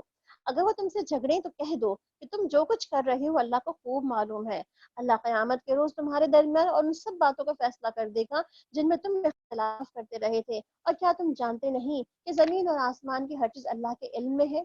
سب کچھ ایک کتاب میں ہے، یعنی سب کچھ اللہ تعالیٰ نے اس کتاب میں لکھ رکھا ہے. تو یہ کون سی کتاب ہے؟ یہ وہ کتاب ہے جو اللہ تعالیٰ نے سب سے پہلے دنیا میں جب قلم بنایا، تو قلم بنانے کے بعد قلم نے اللہ تعالیٰ سے پوچھا کہ کیا لکھوں. اللہ نے کہا جو کچھ بھی اس کائنات میں ہونے والا ہے وہ سب لکھ دو. تو اس قلم نے 50,000 سال پہلے سب کچھ لکھ کے رکھ دیا. اللہ تعالیٰ کیا فرما رہے؟ سب کچھ لکھا ہوا ہے کتاب میں موجود ہے، اور اللہ کے لیے کچھ بھی مشکل نہیں. یہ لوگ اللہ کو چھوڑ کر ان کی عبادت کر رہے ہیں جن کے لیے نہ تو اس نے کوئی سند نازل کی ہے اور نہ یہ خود اس کے بارے میں کوئی علم رکھتے ہیں. ان ظالموں کے لیے کوئی مددگار نہیں. اور جب ان کو ہماری صاف آیات سنائی جاتی ہیں، یعنی کلیئر آیات سنائی جاتی ہیں، تو تم دیکھتے ہو کہ منکرین حق کے چہرے بگڑنے لگتے ہیں، اور ایسا محسوس ہوتا ہے کہ جیسے وہ ابھی لوگوں پہ ٹوٹ پڑیں گے جو انہیں ہماری آیات سناتے ہیں. ان سے کہو کہ میں بتاؤں تمہیں کیا چیز بدتر ہے، یعنی کیا چیز اس سے بدترین ہے؟ آگ، یعنی کہ اللہ نے جو آگ پیدا کی ہے وہ آگ بدترین ہے. اللہ نے اسی کا وعدہ ان لوگوں کے حق میں کر رکھا ہے جو قبول حق سے انکار کریں، وہ بہت ہی برا ٹھکانہ ہے. لوگوں ایک مثال دی جاتی ہے. اب سب کان کھول لیں، اپنے بڑی کام کی مثال آ رہی ہے. یہ ایک مثال ہم نے پیچھے پڑھی تھی، ایک مثال یہاں پر آ رہی ہے. غور سے سنو، جن معبودوں کو تم خدا کو چھوڑ کر پکارتے ہو وہ سب مل کر کے ایک مکھی بھی پیدا کرنا چاہیں تو نہیں کر سکتے، بلکہ اگر مکھی ان سے کوئی چیز چھین کر لے جائے تو اسے چھڑا بھی نہیں سکتے. مدد چاہنے والے بھی کمزور اور جن سے مدد چاہی جاتی ہے وہ بھی کمزور. یعنی کیا کہا جا رہا ہے یہاں پہ کہ مکھی کو دیکھیں کہ کتنی چھوٹی سی مخلوق ہے. اللہ تعالیٰ کیا فرما رہے ہیں کہ تم تو مکھی بھی نہیں بنا سکتے ہو بہرحال، مگر وہ مکھی تم سے کوئی چیز چھین کے لیے جو لے جائے تو تم اسے چھڑا بھی نہیں سکتے.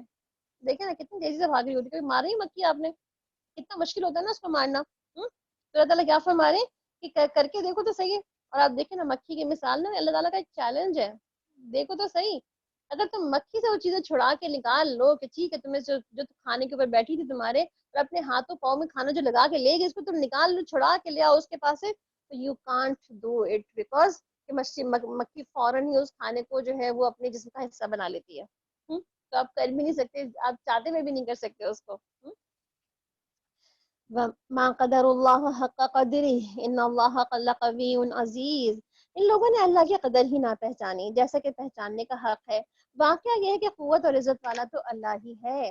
حقیقت یہ ہے کہ اللہ ملائکہ میں سے اپنے پیغام دینے والا منتخب کرتا ہے اور انسانوں میں سے بھی وہ سمیع اور بصیر ہے. جو کچھ ان کے سامنے اسے بھی وہ جانتا ہے اور جو کچھ ان سے اوجھل ہے اس سے بھی وہ واقف ہے. اور سارے معاملات اسی کی طرف رجوع ہوتے ہیں. الذين آمنوا اركعوا واسجدوا واعبدوا ربكم وافعلوا الخير لعلكم تفلحون. اے لوگوں جو ایمان لائے ہو، رکوع اور سجدہ کرو، اپنے رب کی بندگی کرو اور نیک کام کرو. سجدہ ہے یہاں پہ آیت سجدہ، سجدہ کر لیجیے گا. اور نیک کام کرو اور شاید کہ تم کو فلاح نصیب ہو. اللہ کی راہ میں جہاد کرو جیسا کہ جہاد کرنے کا حق ہے. اس نے تمہیں اپنے کام کے لیے چن لیا ہے. کیا آپ چنے گئے؟ آپ کو پسند کیا اللہ تعالیٰ نے؟ آپ کو چن کے لا کے بٹھایا ہے یہاں پہ. آپ دیکھیں کہاں سے چنے گئے آپ سب لوگ، سوچیں ذرا غور کریں. کتنے لوگوں تک پیغام گیا تھا نا، ہزاروں لوگوں تک پیغام گیا تھا. پھر کتنے لوگ گروپ میں آئے، اس میں بھی تقریباً 100 150 200 250 لوگ گروپ میں موجود ہیں، کم از کم 300 400 لوگ گروپ میں موجود ہیں. پھر کتنے لوگ جو ہے وہ یہاں کلاس میں موجود ہیں. خود سوچیں آپ، you are the chosen one. آپ کو سلیکٹ کیا اللہ سبحانہ تعالیٰ نے اپنی کتاب کو سنوانے کے لیے. شاید کسی کا پہلا موقع ہو، کسی کا دوسرا اور کسی کا کئی دفعہ کا موقع ہو، مگر ہر دفعہ کچھ نہ کچھ تو نیا ہمیں ضرور سنواتا ہے اللہ سبحانہ تعالیٰ، اس لیے کہ کہیں نہ کہیں ہمارے اندر پھر بھی اصلاح کی ضرورت باقی رہتی ہے. اور دین میں تم پر کوئی سختی نہیں، کوئی تنگی نہیں، حرج نہیں. قائم ہو جاؤ اپنے رب ابراہیم علیہ السلام کی ملت پر. اللہ نے پہلے بھی تمہارا نام مسلم ہی رکھا تھا اور اس قرآن میں بھی یہی نام ہے، یعنی کہ تمہیں تو اصل میں مسلمان ہی کہا گیا تھا. یہ بعد میں تم نے اپنے نئے نئے اور عجیب اور غریب نام بنا لیے. کوئی نصارہ بن گیا، کوئی یہود بن گیا، کوئی صابی بن گیا، کوئی مجوس بن گیا. تو اللہ تعالیٰ نے کیا فرمایا تھا؟ سماکم المسلمین، تاکہ رسول تم پر گواہ ہوں اور تم لوگوں پر گواہ ہو جاؤ. فاقیموا الصلاۃ وآتوا الزکاۃ واعتصموا باللہ وهو مولاکم واعتصموا باللہ هو مولاکم ونعم المولا ونعم النصیر. بس نماز قائم کرو اور زکوٰۃ دو، اللہ سے وابستہ ہو جاؤ، وہ تمہارا مولا بہت ہی اچھا اور بہت ہی اچھا مددگار، یعنی کیسا مولا ہے وہ ہمارا، کہ وہ بہت ہی اچھا ہے، نعم المولا، بہت ہی اچھا ہمارا مددگار ہے، بہت ہی اچھا ہمارا مالک ہے، ہمارا خالق ہے، ہمارا رازق ہے، ہمارا مدبر ہے اللہ سبحانہ و تعالیٰ۔ اور کتنا اچھا مددگار ہے کہ وہ ہمیشہ ہماری مدد کرتا ہے، کبھی ہمیں اکیلا نہیں چھوڑتا، کہیں ضرورت ہوتی ہے تو وہ ہمیں ہماری ضرورت کے مطابق ہمیں ہماری مانگنے پر عطا کرتا ہے۔ تو اللہ سبحانہ تعالیٰ سے ہمیں آج بہت ساری ہم نے آج ایسی باتیں اللہ سبحانہ تعالیٰ سے اس کتاب میں پڑھی کہ جہاں سے ہمیں پتہ چلتا ہے کہ ہمیں کچھ چیزوں کی اپنی لائف میں کچھ چیزوں کو اپنے اندر ڈالنے کے لیے باقاعدہ اس کے لیے ایفرٹ کرنی پڑے گی، جیسے کہ ہم نے صبر کا ذکر پڑھا، شکر کا ذکر پڑھا، ذکر کا ذکر پڑھا، تسبیحات کا ذکر پڑھا۔ تو ان سب چیزوں کی اینکرنگ کرنے کے لیے باقاعدہ ہمیں اپنی ہیبٹ فارمیشن پہ کام کرنا پڑے گا، عادتیں ڈالنی پڑیں گی اس کے اندر، اور عادتیں کس طرح ڈلتی ہیں، جب ہم اس کو پریکٹس کرتے رہتے ہیں تو وہ عادت کا حصہ بن جاتی ہے ہماری اور وہ ڈل جاتی ہے۔ اسی طرح سے آپ دیکھیں پھر کچھ چیزوں کو ہمیں اپنے لیے ٹولز کو استعمال کرنا سیکھیں، کیونکہ بعض اوقات ہم خود ہی لٹرلی بھول جاتے ہیں، پڑھتے پڑھتے بولتے بولتے کرتے کرتے، تو کچھ ٹولز ہمارے آمنے سامنے رہیں، جیسے کہ آپ کے پاس کوئی بک شیلف آپ کے گھر کے پاس آپ کی نظروں کے سامنے رہے جس میں چیزیں لگی رہیں، کہ آپ ان کو آتے جاتے دیکھتے ہی رہیں، تاکہ کم از کم آپ کو یہ بار بار جو ہے وہ ایک طرح کا آپ کو کہتے ہیں نا کہ دعوت مل رہی ہے، نظارہ کی دعوت مل رہی ہے، تو آپ کبھی اٹھا بھی لیں گے، پڑھ بھی لیں گے، کبھی کوئی دماغ میں بات بھی آئے گی آپ سوچ بھی لیں گے اس کو۔ اس طرح کچھ کارڈز اور کچھ اس قسم کی چھوٹی چھوٹی چیزیں بھی ہیں جس کو بھی آپ رکھ لیں ضرور اپنے پاس کتابوں کے ساتھ ساتھ ہی، تاکہ آپ کو وقتاً فوقتاً کبھی کوئی کارڈ اٹھا لیا، کبھی کچھ اٹھا کے پڑھ لیا، جیسے رزق میں کوئی شادی کی دعائیں ہیں، آپ نے اٹھایا اس کو پڑھنا شروع کر دیا، اللہ سے مانگا بہت سارا، اللہ اپنی رزق کو شادی کی دعا کر دے۔ آپ تہجد کے وقت اٹھے ہوئے پڑے ہوئے ہیں، یا تہجد رات کے سوتے سے پہلے پڑھ رہے ہیں، تہجد کی دعا کا کارڈ اٹھا لیا آپ نے، پھر اس کو پڑھنا شروع کر دیا، اس میں ساری دعا خوبصورت، انتہائی خوبصورت دعا ہے، اس کو پڑھ لیا آپ نے۔ کبھی تسبیحات کا کارڈ اٹھا لیا آپ نے، اس میں سے کچھ اٹھا کے پڑھ لیا، کبھی الحمدللہ کا اٹھا لیا، کبھی نماز کے اذکار کی بات اٹھا لی، کبھی کچھ اور کبھی کچھ، اور یہ ساری چیزیں وہ ٹولز ہیں آپ کو جو آپ کی زندگی میں جینے کے لیے آپ کو بہت ہیلپ آؤٹ کریں گی۔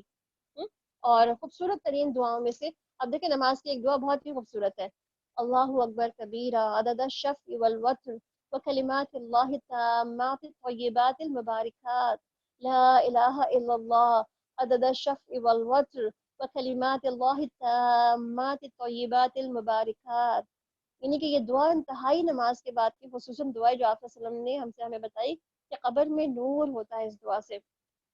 سیدنا ابن عمر روایت کرتے ہیں کہ جو شخص ہر نماز کے بعد اپنے سونے سے پہلے 3 بار یہ دعا کہے تو اس کے لیے کیا ہے کہ اس کلمات کے برابر جو مکمل اور پاکیزہ کلمات ہیں اس کے برابر کا اجر اس کو دیا جاتا ہے، اس کے لیے قبر میں نور ہو جاتا ہے، اس کے لیے پل صراط پر نور بن جائے گا، اس کے لیے جہنم جو پل رکھی جائے گی اس کو پار کرنے کے لیے اس کے لیے نور اس کے سامنے ہو جائے گا، یہاں تک کہ یہ کلمات اس کو جنت میں داخل کروا دیں گے یا خود جنت میں داخل وہ ہو جائے گا۔ تو کچھ چیزیں ہمارے لیے ایسے ریمائنڈرز ہمارے آمنے سامنے ہونے چاہیے جن کو دیکھ دیکھ کر پڑھ پڑھ کے ہم اللہ سبحانہ تعالیٰ کی جو ہے وہ کہتے ہیں نا کہ وہ جو ہم نے بھی آج اینکرنگ کی بات کی ہے، سوچیے گا اس اینکرنگ پہ آج آپ اس کو کہ آپ نے کتنی چیزوں کی کتنی اچھی باتوں کی اینکرنگ ابھی تک کر لی ہے قرآن پاک میں اپنے اس سفر میں ہمارے ساتھ، اور کتنی چیزیں جو ہے وہ اب آپ کو اس کو مینٹین رکھنی ہے، اپنی اس اینکرنگ کو، اس چین اینکرنگ کو اپنے مینٹین رکھنی ہے کس طرح سے۔ ٹھیک ہے جی، جزاکم اللہ خیرا کثیر، سبحانک اللہم و بحمدک، اشہد ان لا الہ الا انت، استغفرک و اتوب الیک۔ السلام علیکم ورحمۃ اللہ وبرکاتہ۔ وعلیکم السلام ورحمۃ اللہ وبرکاتہ، جزاک اللہ خیر۔